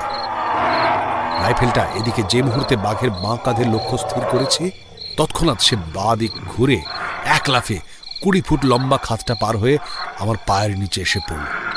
সে যখন শূন্যে, তখনই আমি রাইফেলটা ঘুরিয়ে গুলি ছুঁড়েছিলাম, এবং আমার উদ্দেশ্য মতোই সেটা লেগেছিল তার পিঠে। গুলির প্রত্যুত্তর পাওয়া গেল তার ক্রুদ্ধ গর্জনে, আর তারপরে সশব্দে গিয়ে পড়ল আমার পেছনের রিঙ্গাল বনে। শোনা গেল তার কয়েক গজ এগিয়ে যাওয়ার শব্দ, এবং এরপরেই নীরবতা। ভাবলাম গুলিটা তার হৃৎপিণ্ড বিদীর্ণ করেছে, এবং তাতেই তার মৃত্যু ঘটেছে।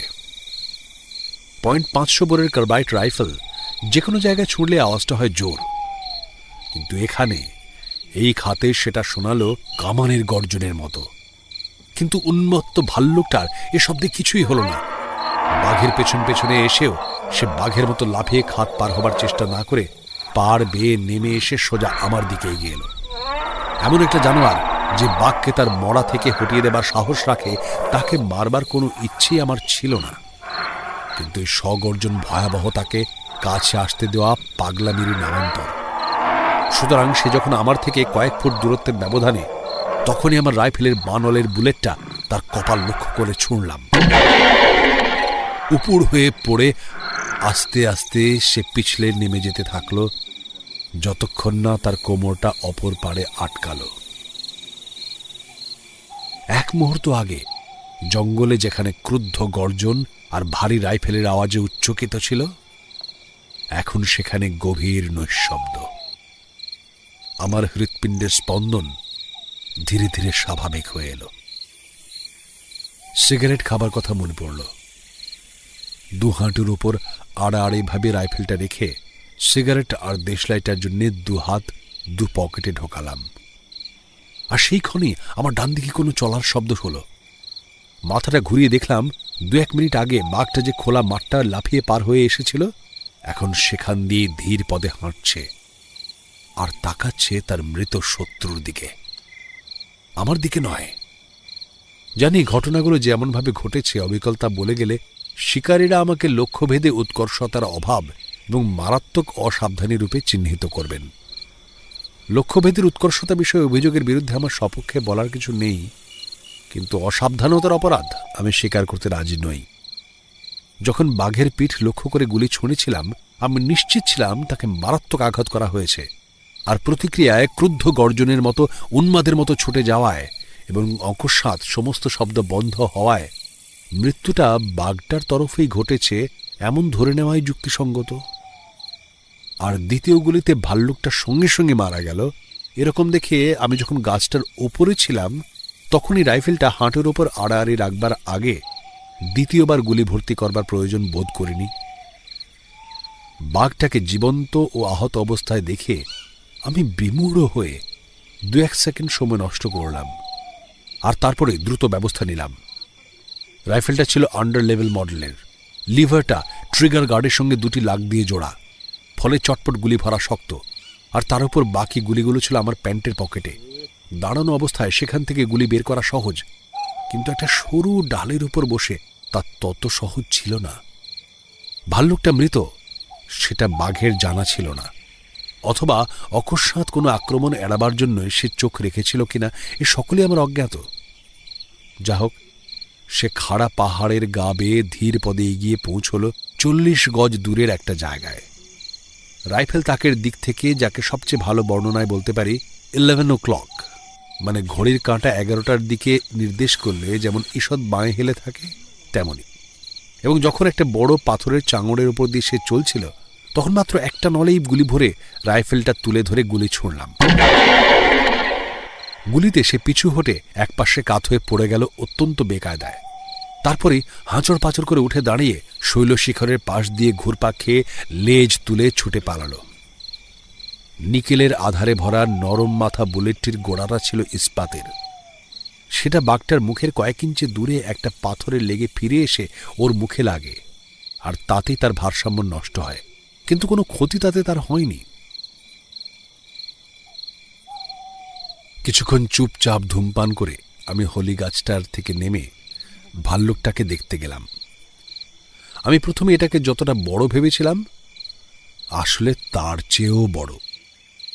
বাঘের সঙ্গে তার স্বেচ্ছাকৃত লড়াই যে সাংঘাতিকই হয়েছে তা বোঝা গেল তার গলার এবং অন্যান্য জায়গায় মোটা লোমের আবরণ ভেদ করে বেয়ে পড়া রক্তধারায়, আর মাথার খুলির অনেক জায়গাতেই নখের ঘায়ে হাড় পর্যন্ত ছেঁড়া খোড়া। ভাল্লুকের মতো শক্ত জীবের পক্ষে এ ধরনের আঘাত সামলে নেওয়া কঠিন নয়, কিন্তু নাকের উপর যে জখমটা হয়েছিল সেটাই ছিল তার পক্ষে চিন্তা এবং রাগের কারণ। সব মরদই নাকের ওপর আঘাত পেলে ক্ষুব্ধ হয়, আর ভাল্লুকটা কেবলমাত্র সেই নরম জায়গাটায় আঘাত পায়নি, তার নাকটা প্রায় দুফালা হয়ে গেছে। জখমের সঙ্গে যুক্ত হয়েছে অপমানের বেদনা।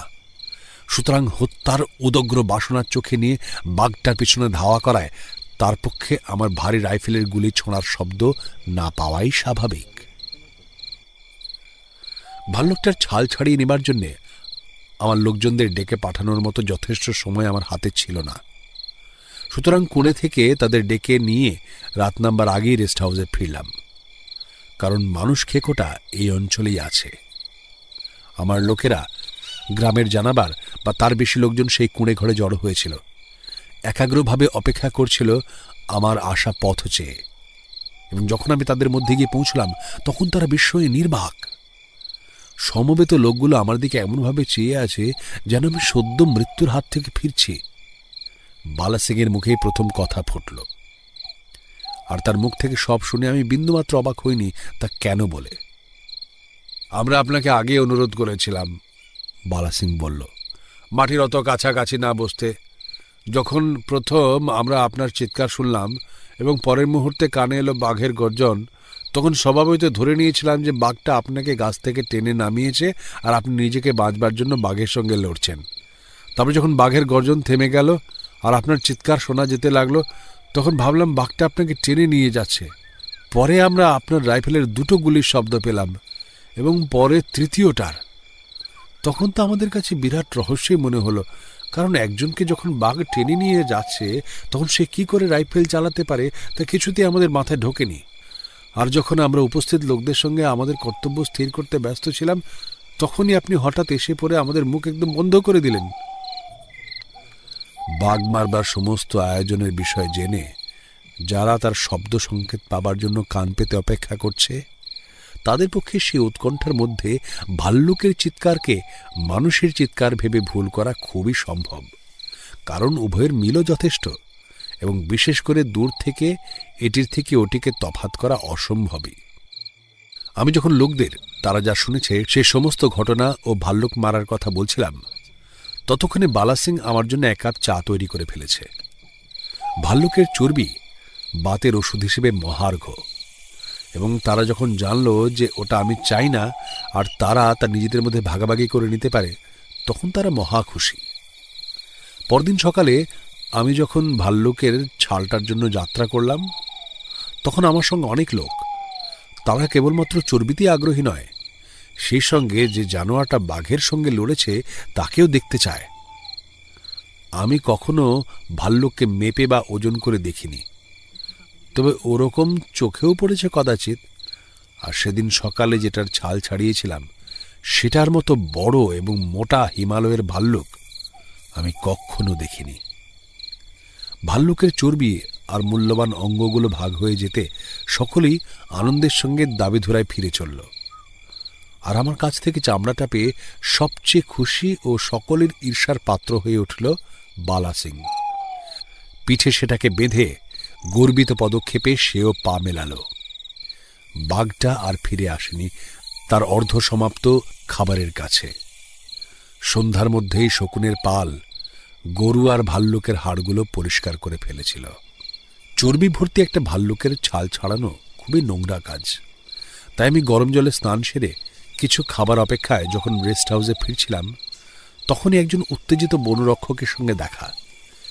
এর সদর দপ্তর দাবিধুরায়। গত রাতে তাকে দূরে টহলে যেতে হয়েছিল। সেখান থেকে দাবিধুরায় ফিরে আজ সকালেই ব্যবসায়ীর দোকানে সে শুনেছে আমার ভাল্লুক মারার কথা। তার বাবা কিছুদিন যাবৎ বাতে শয্যাশায়ী, সে কারণে খানিকটা ভাল্লুকের চর্বির তার ভীষণ প্রয়োজন। আর এজন্যেই যখন সে তার একটু ভাগ পাবার আশায় ছুটে আসছিল, তখন এক পাল ছোটন্ত গরুর মধ্যে গিয়ে পড়ে। এর পেছনে ছুটে আসছিল একটা ছেলে।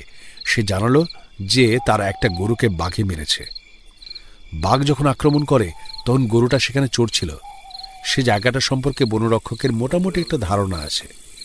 সুতরাং বালা সিং ও অন্যান্যরা দাবি ধরার দিকে এগিয়ে গেল, আর আমি তার সঙ্গে মরাটাকে খুঁজে বার করবার জন্য যাত্রা করলাম। 2 মাইল বা বেশি চড়াই উতরাই পেরিয়ে আমরা এলাম একটা ছোট উপত্যকায়। বনরক্ষকটির ধারণা এই উপত্যকাতেই গরুটা মারা পড়েছে। কিছুদিন আগে আলমোড়ায় গুখা ডিপোতে কিছু অকেজো মালপত্র নিলামে বিক্রি হয়, এবং আমার এই সঙ্গীটি সেখান থেকে পায়ের চেয়ে অনেক বড় একজোড়া আর্মি বুট কিনেছে। ওই গুরুভার পরেই পা টানতে টানতে সে উপত্যকার মুখ পর্যন্ত আমার আগে এসে পৌঁছেছে। এখানে আমি তাকে জুতোটা ভোলালাম, আর তার পায়ের অবস্থা দেখে অবাক হলাম এই ভেবে যে লোকটা সমস্ত জীবন খালি পায়ে চলেছে, সে কেবল মাত্র মিথ্যা অহমিকার জন্য এত কষ্ট সহ্য করেছে। সে বলল, আমি জুতোটা বড়ই কিনেছিলাম, ভেবেছিলাম জুতোটা কুঁকড়ে ছোট হয়ে যাবে। বিঘা 15 জায়গা জুড়ে এই নৌকাকৃতির ছোট উপত্যকাটি, মাঝে মাঝে বিরাট ওক গাছ, সব মিলিয়ে একটা চমৎকার পার্কের মতো। আমি যেদিকটা দিয়ে নেমেছিলাম সেদিকটা ধীরে ঢালু হয়ে নেমেছে এবং কোনো ঝোপঝাড় নেই, আর উল্টো দিকটা খাড়া উঠে গেছে ওপরের দিকে, এবং সেখানে রয়েছে কিছু কিছু ঝোপঝাড়। উপত্যকার মুখে দাঁড়িয়ে কয়েক মিনিট ধরে সমস্ত জায়গাটা আঁতিপাতি করে দেখে নিলাম, এবং কোনো রকম সন্দেহজনক কিছুই না পেয়ে আমি ঢালু ঘাসে ঢাকা পথ ধরে নিচে নামতে লাগলাম। আর আমার পেছনে এখন খালি পায়ে আসছে বনরক্ষকটি। উপত্যকার তলদেশের সমতল ভূমিতে দেখতে পেলাম অনেকখানি জায়গা জুড়ে শুকনো পাতা আর ডালপালা আঁচড়ে আঁচড়ে এক জায়গায় এনে জড়ো করে একটা বড় ঢিপি করা হয়েছে। যদিও এখানে গরুটার শরীরের কোনো অংশই দেখা যাচ্ছিল না, তথাপি আমি জানতাম যে ওই মরা পাতা ডালের স্তূপের নিচে বাঘ মরাটাকে লুকিয়ে রেখেছে, এবং আমি খুবই নির্বোধের মতো ঘটনাটা আমার সঙ্গীকে জানতে দিলাম না। পরে সে আমায় জানিয়েছিল যে বাঘেদের এই মরা লুকিয়ে রাখার ব্যাপারটি তার জানাশোনার বাইরে। যখন বাঘ এভাবে তার মরা লুকিয়ে রাখে, তখন সাধারণভাবে ধরে নেওয়া যায় যে সে তার কাছাকাছি কোথাও নেই, কিন্তু সর্বদা এরকম ধরে নেওয়া নিরাপদ নয়। এ কারণেই এই উপত্যকায় নামার আগে জায়গাটা খুঁটিয়ে খুঁটিয়ে দেখছিলাম। এখন আরও একবার দেখে নেবার জন্য স্থির হয়ে দাঁড়ালাম। স্তূপীকৃত পাতা ও ডালপালার অদূরে পাহাড়টা উঠে গেছে 45 ডিগ্রি কোণ রচনা করে, আর 40 গজ ওপরে পাহাড়ের গায়ে গাছগাছড়ার ছোট ঝোপ জঙ্গল। এটার দিকে তাকাতে আমার চোখে পড়ল বাঘটা। এক টুকরো চাতাল জমির ওপরে সে শুয়েছিল, পা দুটো আমার দিকে রেখে। এখন সে ঘুরে বসাতে পেছন দিকটা আমার সামনে। আমি তার মাথার একটা অংশ আর ঘাড় থেকে পেছনের পা পর্যন্ত 3 ইঞ্চি চওড়া ডোরা দাগ দেখতে পাচ্ছিলাম। মাথায় গুলি করবার প্রশ্নই ওঠে না, আর গায়ে গুলি করলে একমাত্র ক্ষত ছাড়া কোনোই লাভ হবে না। আমার হাতে এখনো পুরো বিকেল আর সন্ধেটা রয়েছে, আর বাঘটাকে এখন বা একটু পরে যখনই হোক উঠে দাঁড়াতেই হবে। সুতরাং বসে থেকে অপেক্ষা করাই স্থির করলাম। এই সিদ্ধান্তে আসবার পর মুহূর্তে আমি আমার বাঁ দিকে একটা চলাফেরার শব্দ পেলাম। মাথা ফিরিয়ে দেখলাম একটা ভাল্লুক তার 2টো ছোট বাচ্চাকে নিয়ে নিঃশব্দে পাহাড় বেয়ে নেমে আসছে মড়াটার দিকে। ভাল্লুকটা নিশ্চয়ই বাঘের গরু মারার ঘটনাটা জানতে পেরেছে, আর সে কারণে, যেমন আমিও দিয়ে থাকি, বাঘটাকে নিশ্চিন্ত হবার মতো কিছু সময় দিয়ে সে এখন এসেছে ব্যাপারটা সম্পর্কে খোঁজ খবর নিতে। অন্যথায় বিশেষ কারণ ছাড়া ভর দুপুরে ভালুকরা চলাফেরা করে না। যদি আমি মড়াটার কয়েক ফুটের মধ্যে না থেকে উপত্যকার মুখটায় দাঁড়িয়ে থাকতাম, আমি নিশ্চিত যে তাহলে এক অতি চমৎকার দৃশ্য দেখতে পেতাম। কারণ গন্ধের আশ্চর্য বোধে ভাল্লুকরা অনায়াসে সন্ধান পেয়ে যেত মড়াটার, আর সেটাকে টেনে বের করেও ফেলত। আর এরই ফলে বাঘটাও জেগে উঠত, এবং কল্পনা করাও যায় না যে বিনা লড়াইয়ে সে মড়াটাকে ছেড়ে দিত।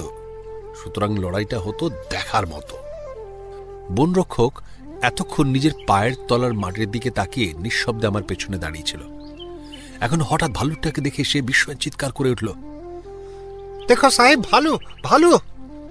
বাঘটা উঠে দাঁড়িয়ে নিমিষের মধ্যে সরে গেল, কিন্তু তাকে প্রায় 20 গজ খোলা মাঠের ওপর দিয়ে যেতে হবে।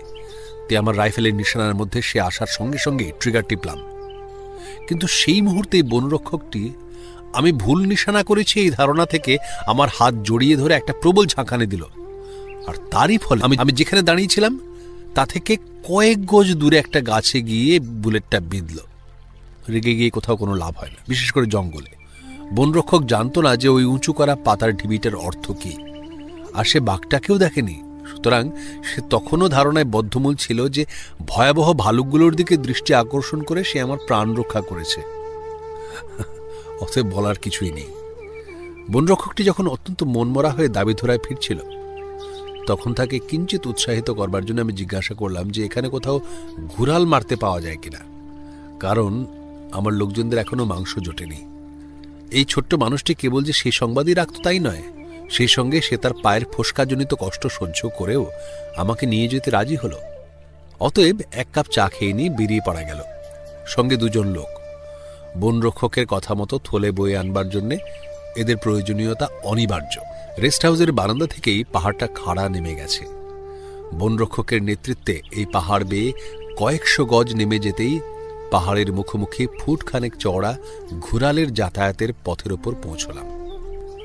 এখন আমি আগে আগে চলতে লাগলাম, আর এভাবে প্রায় 1/2 মাইল দক্ষিণে চলার পর এক শৈলশিরায় উঠে আড়াআড়িভাবে এক গভীর গিরিখাতের দিকে তাকিয়ে একটা ঘুরালকে দেখলাম। খাতের অন্য পাশে একটা খাড়াই পাথরের ওপর দাঁড়িয়ে দূরে তাকিয়ে আছে।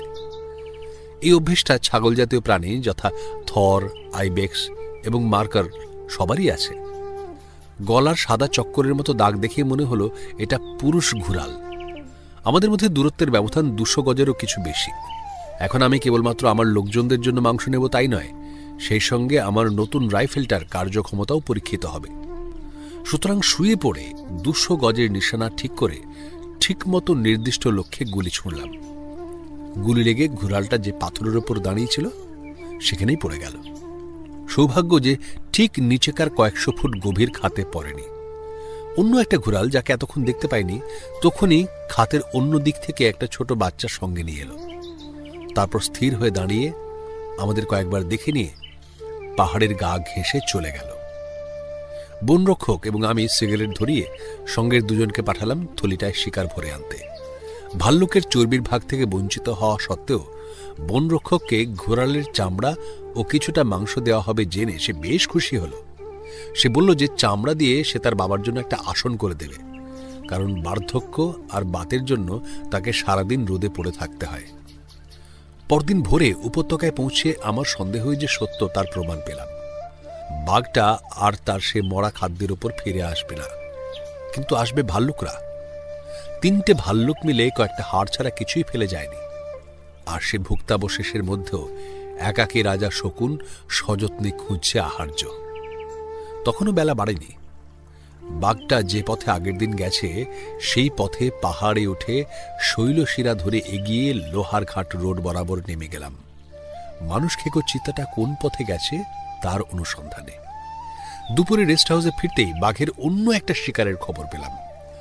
আমার সংবাদদাতা একজন বুদ্ধিমান যুবক, সে আলমোড়ায় একটা মামলার হাজিরা দেবার জন্য যাচ্ছিল এবং তার হাতে সময় না থাকায় বাঘটাকে যেখানে গরু মারতে দেখেছিল সেখানে আমার সঙ্গে যেতে পারল না, তবে বারান্দায় মেঝেতে কাঠকয়লা দিয়ে এঁকে জায়গাটা কোথায় তা বুঝিয়ে দিয়ে গেল। সকালের আর দুপুরের খাওয়া একসঙ্গে সেরে আমি মড়াটাকে খুঁজতে বেরিয়ে পড়লাম। যুবকটির আঁকা স্কেচটা যদি ঠিক ঠিক হয় তবে গতকাল আমি যেখানে বাঘটাকে গুলি করেছিলাম এই জায়গাটা তা থেকে মাইল 5 মধ্যেই হবে। সেখানে পৌঁছে দেখলাম যে বাঘটা মূল উপত্যকা বরাবর নদী ধরে এসে নদীর ধারে যে গরুগুলো চড়ছিল তাদের উপর ঝাঁপিয়ে পড়ে। নরম মাটির অবস্থা দেখে বোঝা যায় বাঘটা যে গরুটা বাছাই করেছিল তাকে কাবু করতে যথেষ্ট বেগ পেতে হয়েছিল। একটা 600 থেকে 700 পাউন্ড ওজনের বিরাট ও শক্তিশালী জন্তুকে মারা খুবই কষ্টসাধ্য, আর বাঘকে এই জাতীয় পরিশ্রমের পর দম নিতে হয়। এবার অবশ্য বাঘটা মারবার পরই গরুটাকে তুলে নিয়ে গেছে। রক্তের চিহ্ন না থাকায় তাই বুঝিয়ে দিচ্ছে এবং নদী পার হয়ে ওর পাহাড়ের নিচে গভীর জঙ্গলে ঢুকেছে। গতকাল বাঘটা যেখানে মেরেছিল সেখানে তার মড়াটাকে ঢেকে রেখেছিল, কিন্তু আজ দেখা গেল মড়াটাকে মারবার জায়গা থেকে যত দূর সম্ভব দূরে সরিয়ে নেওয়াই হলো তার উদ্দেশ্য। গরুটাকে যে পথে টেনে নিয়ে গেছে তারই অনুসরণে আমি প্রায় 2 মাইল বা তারও বেশি ঘন বনের মধ্যে দিয়ে খাড়াই পথ বেয়ে উঠে গেলাম। পাহাড়ের মাথায় প্রায় 200 গজ নিচে 2টো ওক গাছের চারার মধ্যে গরুটার পেছনের একটা পা দেখি আটকে আছে। পাটা 2টো গাছের মধ্যে আটকানো অবস্থায় ফেলে গেছে। পাহাড়ের মাথাটায় যেখানে বাঘটা তার মড়া নিয়ে উঠে গেছে সেই সমতলে 2 বা 3 ফুট জায়গা জুড়ে বেড়ে উঠেছে ওকের জঙ্গল। এই গাছগুলোর নিচে কোনো ঝোপঝাড় বা লুকোনোর জায়গা নেই। বাঘটা কোনো রকম লুকোবার চেষ্টা না করেই এখানেই মড়াটাকে ফেলে গেছে। শুধুমাত্র আমার রাইফেলটা আর সামান্য কয়েকটা কার্তুজ সঙ্গে নিয়ে আমি আস্তে আস্তে হেঁচড়ে টেনে নিয়ে যাবার দাগ অনুসরণ করে এসেছি। তা সত্ত্বেও যখন আমি পাহাড়টার মাথায় পৌঁছলাম তখন আমার জামা ভিজে গেছে ঘামে আর গলা শুকনো। এ কারণে আমি অনুমান করতে পারি যে বাঘটার কি পরিমাণ তেষ্টা পেয়েছিল এবং তা মেটাতে আগ্রহ জেগেছিল। আমার নিজেরও তেষ্টা মেটাবার প্রয়োজন, তাই কাছাকাছি কোথাও জলের সন্ধানে বেরোলাম। জানতাম সেখানে বাঘের সন্ধান পাবার সম্ভাবনা আছে। যে খাতে আমি ভাল্লুক মেরেছিলাম সেটা ডান দিকে আধ মাইল দূরের, আর সেখানে জলও আছে, কিন্তু বাঁ দিকে কাছাকাছি আরেকটা খাত আছে। সেখানেই প্রথম চেষ্টা করা স্থির করলাম।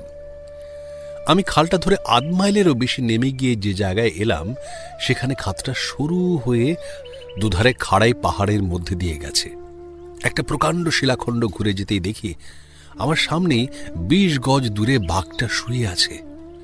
এখানে একটা ছোট জলা বর্তমান এবং ওই জলা ও দক্ষিণ দিকের পাড়ের মাঝখানে সংকীর্ণ বালির চড়ার ওপরে ছিল বাঘটা।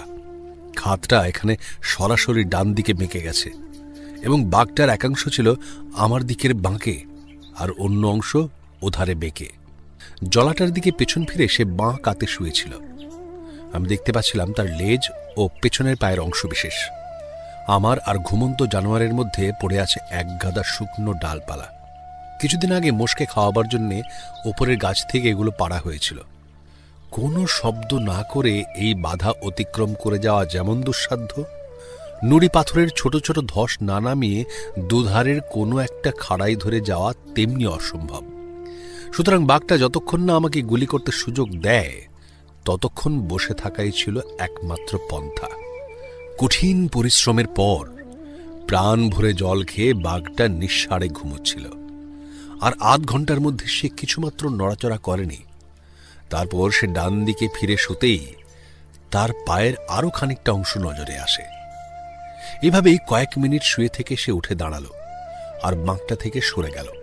ট্রিগারে আঙুল লাগিয়ে আমি সে আবার দেখা দেবে বলে বসে রইলাম, কারণ তার মড়াটা রয়েছে আমারই পেছনের পাহাড়ের ওপরে। মিনিট খানেক কেটে যেতেই শুনলাম প্রায় 100 গজ দূরে একটা কাকার পরিত্রাহী চিৎকারে পাহাড় কাঁপিয়ে চলে গেল। আর তার কিছু পরে একটা সম্বর উঠল ডেকে। বাঘটা চলে গিয়েছিল, কিন্তু কেন জানি না কারণ একটা বাঘের যতটা দৈহিক পরিশ্রমের প্রয়োজন ততটা সে করেছে, আর আমার গন্ধ যে সে পেয়েছিল তাও নয়, কারণ বাঘের কোনো ঘ্রাণ শক্তি থাকে না। যা হোক, এখন এটা নিয়ে ভাবার কারণ নেই, কারণ বাঘটা যখন তার মড়াকে পাহাড়ের মাথায় টেনে তুলতে এত কষ্ট করেছে, তখন সে তার মড়ার কাছে ফিরবেই, আর আমি তাকে অভ্যর্থনা করবার জন্য সেখানে হাজির থাকব। বাঘটা যে জলা থেকে জল পান করেছিল তা বরফ ঠান্ডা, আর আমিও তৃষ্ণা মিটিয়ে অনেকক্ষণ থামিয়ে রাখা ধূমপানের আনন্দ উপভোগ করতে পেরেছিলাম। মরাটার দক্ষিণে 10 গজ পূবে একটা ওক গাছের ওপর আমি যখন আরামে বসলাম, তখন সূর্য প্রায় অস্তাচলে।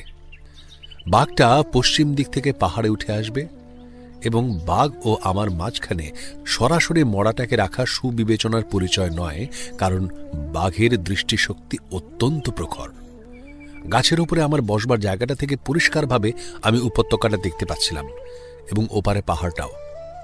আর যখন আগুনের গোলার মতো অস্তগামী সূর্য পৃথিবীর কিনারায় বসে পৃথিবীকে রক্তরঙে স্নান করিয়ে দিচ্ছিল, ঠিক সেই সময়ই একটা সম্বর আমার নিচে উপত্যকার দিক থেকে ডেকে উঠল।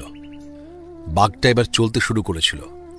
মড়ার কাছে পৌঁছতে তার অনেকটা সময় লাগবে, আর তখনও নির্ভুলভাবে গুলি করবার মতো যথেষ্ট আলো থাকবে। অগ্নিগোলক দিক চক্রবালির নিচে নেমে গেল, পৃথিবী থেকে হারিয়ে গেল আভা, গোধূলি ছেড়ে দিল অন্ধকারের জন্যে পথ, আর নিস্তব্ধ হয়ে গেল জঙ্গলের সব কিছু। চাঁদ ছিল তৃতীয় কলায়, কিন্তু হিমালয়ে যেহেতু তারার আলো সর্বাধিক উজ্জ্বল, সেহেতু অজস্র আলোয় মরার সাদা রংটাও আমি দেখতে পাচ্ছিলাম। মরা গরুটার মাথা ছিল আমার দিকে। এখন যদি বাঘটা আসে তার পায়ের দিক থেকে খেতে আরম্ভ করে, আমি তাকে দেখতে পাব না। কিন্তু আমি যদি সাদা গরুটার দিকে কাত হয়ে বন্দুক তুলে ট্রিগার টিপি, যেহেতু মরাটা আমার দৃষ্টির অগোচরে, সে কারণেই বাঘের গায়ে গুলি লাগার সম্ভাবনা আধা আধি। কিন্তু এটা কোনো নরখাদক নয় যে যে কোনো অবস্থাতে গুলি করা যায়। এই মন্দিরের বাঘটি কোনো মানুষকে জখম তো করেনি, আর যদিও সে পরপর 4 দিন 4টে গরু মেরেছে, তবু জঙ্গলের আইনের রীতিবিরুদ্ধ কোনো অপরাধী সে করেনি। বাঘটাকে একেবারে খতম করে ফেললে যাদের গরু নিহত হয়েছে তারা হয়তো উপকৃত হবে, কিন্তু রাত্রে অনিশ্চিতভাবে গুলি চালালে তার আহত হবার সম্ভাবনাই থাকে শুধু। আহতকে ফেলে রেখে আসতে হয়, আর সে যন্ত্রণা ভোগ করে ঘণ্টার পর ঘণ্টা। যদি বেতল্লাশি ছেড়ে আসা হয়, পরিণামে সে মানুষ খেকই হয়। তাই কোনো পরিস্থিতিতেই এ কাজ ন্যায়সঙ্গত হয় না। পূবের আলো ফুটছিল, কেননা গাছের গুঁড়িগুলো অস্পষ্ট ছায়া ছড়াতে শুরু করেছিল, আর তারপর উন্মুক্ত অরণ্য খণ্ডগুলিতে জ্যোৎস্নার বান ডাকিয়ে চাঁদ উঠল। তখন সেই সময়ে বাঘ এলো। আমি তাকে দেখতে পাচ্ছিলাম না, কিন্তু জানছিলাম বাঘ এসেছে, কেননা আঁচ করতে পারছিলাম। অনুভবে জানছিলাম তার উপস্থিতি। পাহাড়ের মাথার কিনারার ওপরে শুধু চোখ দুটি আর মাথার ওপরটা জাগিয়ে মড়ার ওপাশে দূরে গুঁড়ি মেরে বসে ও কি আমাকে লক্ষ্য করছে? না, তা তো সম্ভব নয়, কেননা যখন থেকে সস্থানে আরাম করে গুছিয়ে বসেছি তখন থেকে আমি গাছের সঙ্গে এক হয়ে গেছি। আর জঙ্গলে বাঘেরা যে গাছের কাছে যায়, কোনো কারণ না থাকলে তার প্রতিটি খুঁটিয়ে দেখে না। আর তবুও বাঘটা এখন এখানে আমার দিকে চেয়ে আছে।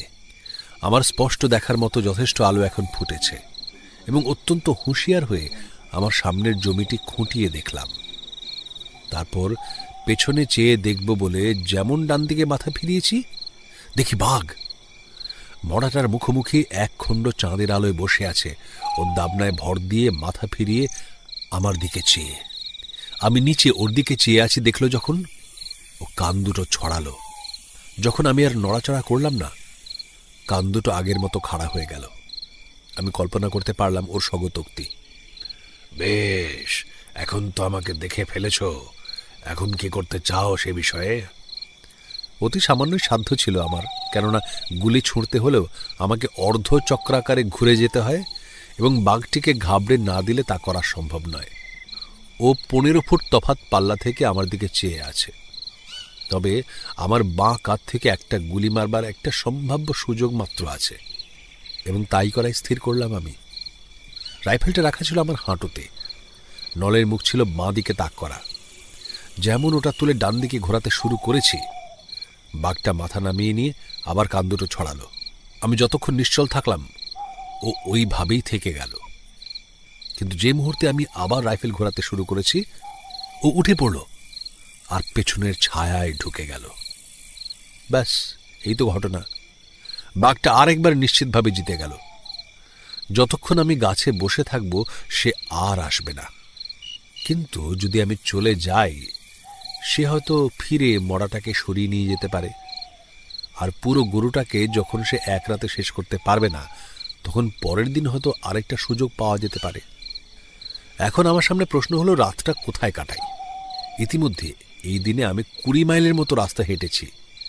এখন আবার বনের মধ্য দিয়ে 20 মাইল হেঁটে রেস্ট হাউসে পৌঁছবার চিন্তা আমাকে উৎসাহিত করল না। অন্য কোনো জায়গা হলে আমি মড়া থেকে 200-300 গজ দূরে চলে গিয়ে নিশ্চিন্তে মাটিতে ঘুমোতে পারতাম। কিন্তু এই অঞ্চলটাতে রয়েছে একটা মানুষ খেকো চিতা, আর মানুষ খেকো চিতারা রাত্রেই শিকার করে। সন্ধ্যাবেলায় গাছের উপরে বসে থাকার সময়েই দূর থেকে ভেসে আসা গরুর গলার ঘণ্টার আওয়াজ পেয়েছিলাম। হয় কোনো গ্রাম বা কোনো বাথান থেকে সে শব্দটা আসছিল। আমি শব্দটা সঠিক হদিশ রেখেছিলাম। এখন কোথা থেকে তা আসছিল তার সন্ধানে বেরিয়ে পড়লাম। হিমালয় অঞ্চলে গরু চুরির ব্যাপারটা অজানা, এবং কুমায়ুনের সর্বত্র গরু চড়াবার মাঠের কাছেই জঙ্গল থাকে সার্বজনীন বাথান। শ্রুত ঘণ্টাধ্বনির অনুসরণে আমি এরকম একটা বাথানি পেয়ে গেলাম। একটা ভোলা জায়গার চারপাশে শক্ত বেড়া দিয়ে ঘিরে শখানেক গরু রাখা।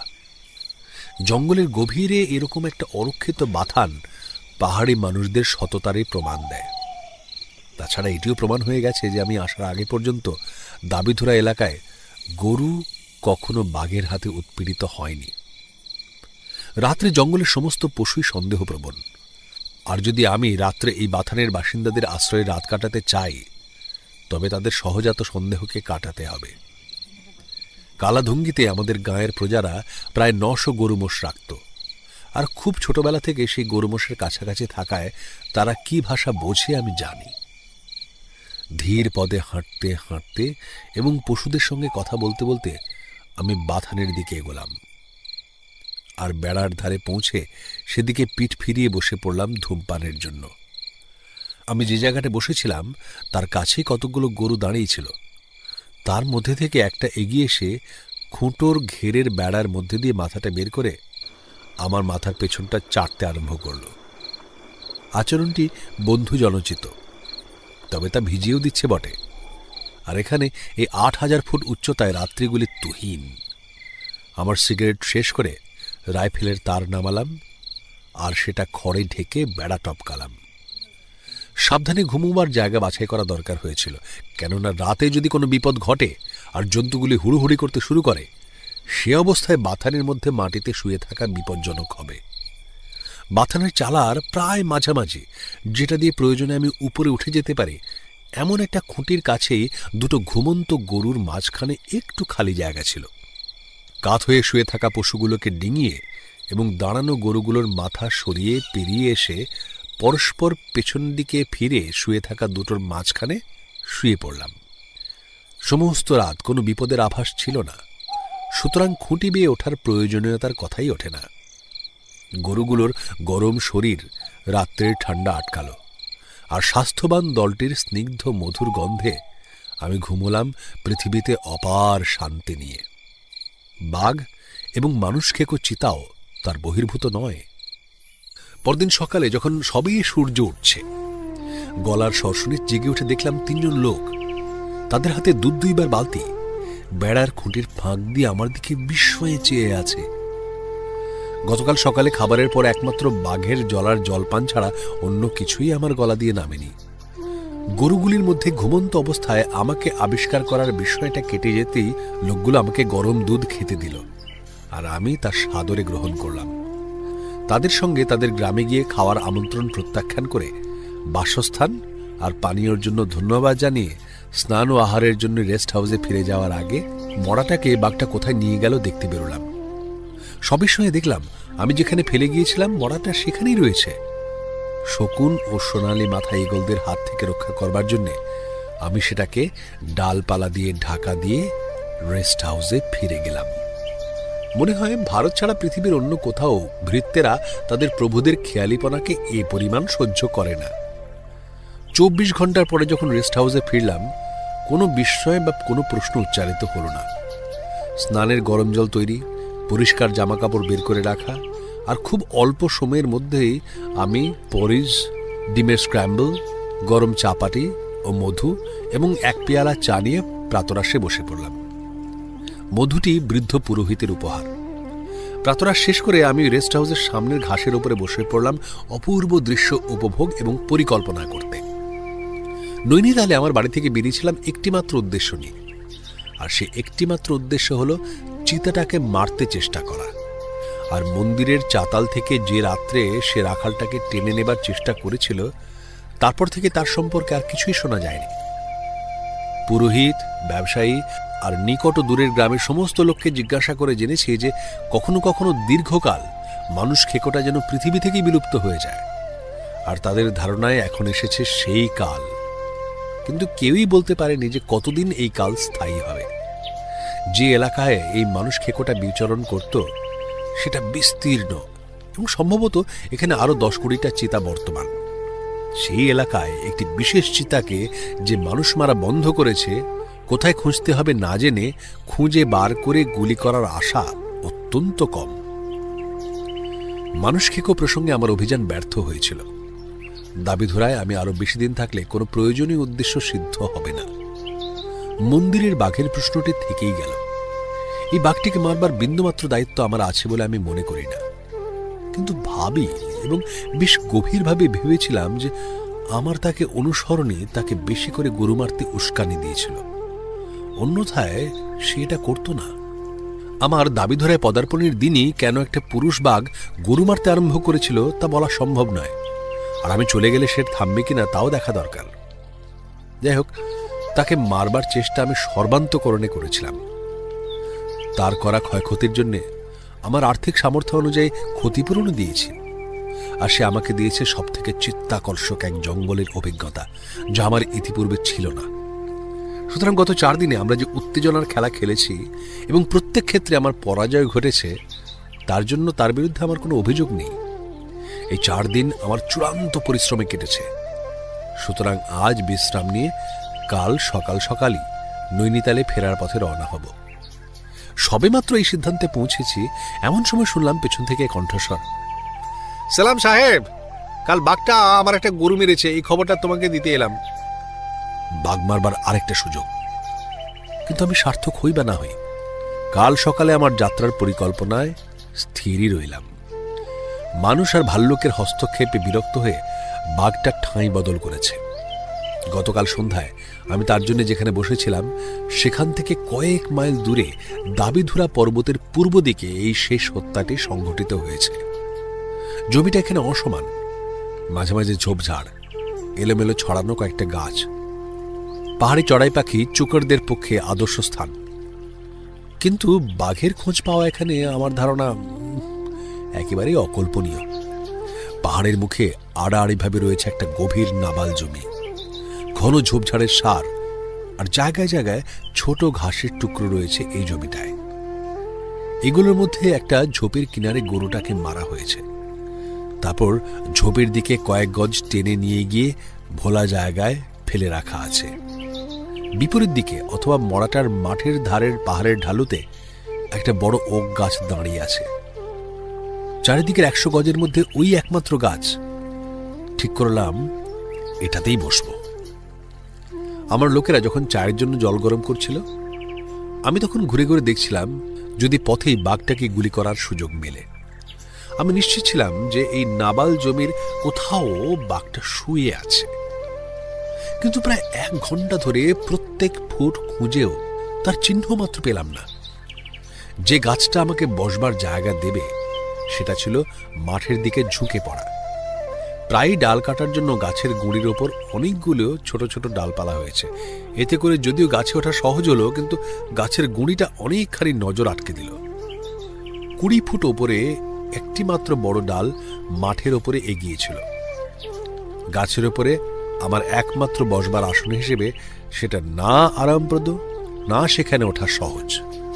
বিকেল 4টের সময়ে পাহাড়ের আরো ওপরে একটা গ্রামে যাবার নির্দেশ দিয়ে আমার লোকেদের পাঠিয়ে দিলাম, কারণ সূর্য ডুবে যাবার পর আর আমার বসার ইচ্ছা ছিল না। আমি আগেই বলেছি, মড়াটা আমার থেকে 10 গজ দূরে খোলা জায়গায় পড়েছিল, আর তার পেছন দিকটা একটা ঘন ঝোপ থেকে প্রায় গজ খানেক দূরে। 1 ঘন্টা ধরে তাক করে আমি অনড়ভাবে বসেছিলাম, আর আমার ডান দিকের আসেল ঝোপ থেকে কতকগুলো লাল ঝুঁটি বুলবুলি পাখিকে ফল খেতে দেখছিলাম। দৃষ্টি ফিরিয়ে মড়াটার দিকে তাকাতে দেখলাম ঝোপঝাড়ের মধ্যে থেকে বাঘের মাথাটা দেখা দিয়েছে। সে শুয়েছিল নিশ্চয়ই, কারণ তার মাথাটা ছিল মাটিতে ছোঁয়ানো, আর দৃষ্টি ছিল আমারই দিকে নিবদ্ধ।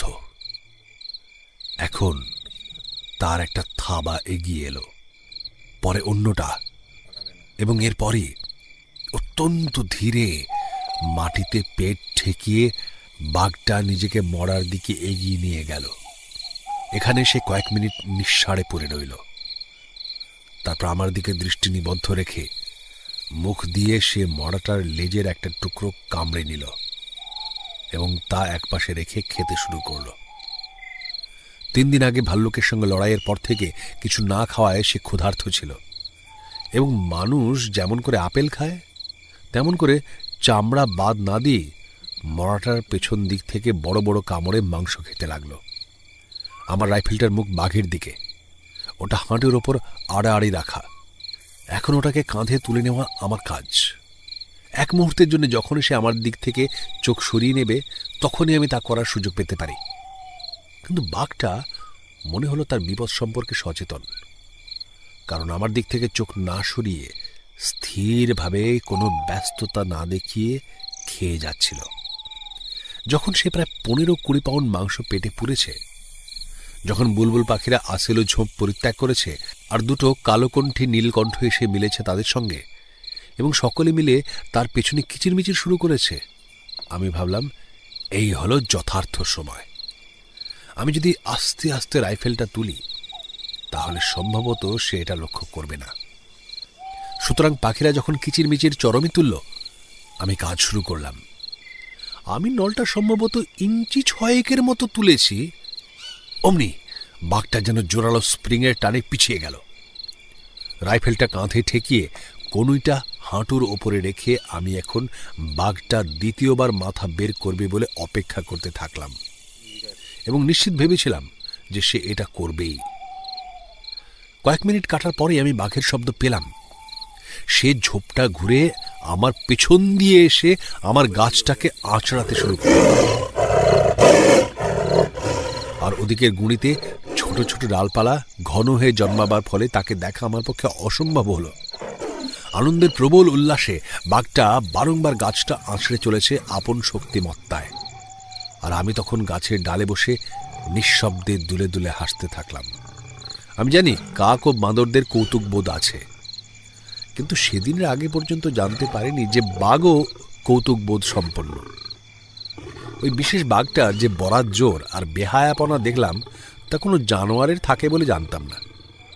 5 দিনে সে 5টা গরু মেরেছে, যার মধ্যে 4টেই প্রকাশ্য দিবালোকে। এই 5 দিনে আমি তাকে দেখেছিলাম 8 বার, আর 4টে সুযোগে আমি তার উপর গুলি চালিয়েছিলাম। আর এখন আমার দিকে 8 ঘন্টা তাকিয়ে থেকে আর সে অবস্থায় খেয়ে নিয়ে গড়গড় শব্দ করে আমাকে অবজ্ঞা দেখাবার জন্যই আমি যে গাছটায় বসেছিলাম সেটা আঁচড়াচ্ছে। বাঘটা সম্পর্কে বলতে গিয়ে বৃদ্ধ পুরোহিত আমাকে বলেছিলেন, আপনি বাঘটাকে মারতে চেষ্টা করতে পারেন সাহেব, আমার কিছু আপত্তি নেই, কিন্তু আপনি বা অন্য যে কেউই হোক না কেন, কেউই মারতে পারবেন না। বাঘটা এখন নিজেও পুরোহিত যা বলেছিলেন সে ঘটনাই ঘটাচ্ছে। যাই হোক, আমাদের একজনও চোট খেল না। উত্তেজক এই খেলার শেষ চালটা চালল বাঘটা, কিন্তু আমি ওকে শেষ হাসিটা হাসবার আমোদটা পেতে দিতে চাচ্ছি না। রাইফেলটাকে শুইয়ে রেখে হাত দুটো মুঠো করে আমি তার আঁচড়ানো না থামা পর্যন্ত অপেক্ষা করে রইলাম, এবং তারপরে গলা ছেড়ে প্রচণ্ড চিৎকার করে উঠলাম, আর তা প্রতিধ্বনিত হলো পাহাড়ে পাহাড়ে। ফলে তাকে ছুটতে হলো পাহাড় বেয়ে নিচের দিকে। নিচের গ্রাম থেকে আমার লোকদের নিয়ে এলো ছুটিয়ে। আমরা বাঘটাকে ল্যাজ উঁচু করে দৌড়ে যেতে দেখেছি, পৌঁছে লোকেরা বলল।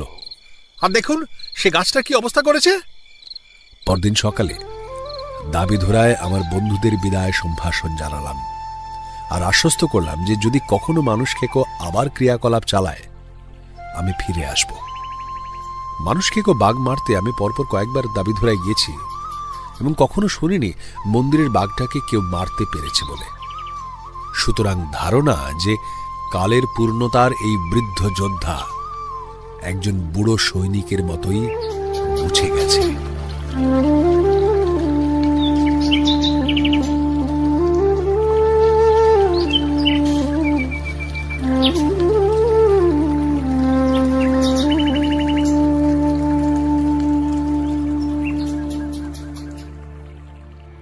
এতক্ষণ শুনছিলেন গল্প মন্দিরের বাঘ, রচনা জিম করবেট, পাঠে অর্পণ। বিভিন্ন চরিত্রে সুদীপ্ত, উজ্জ্বল, অমরজিৎ, অর্ণব, অরিজিৎ, সোমক ও সোহম। আবহ নির্মাণে অর্পণ।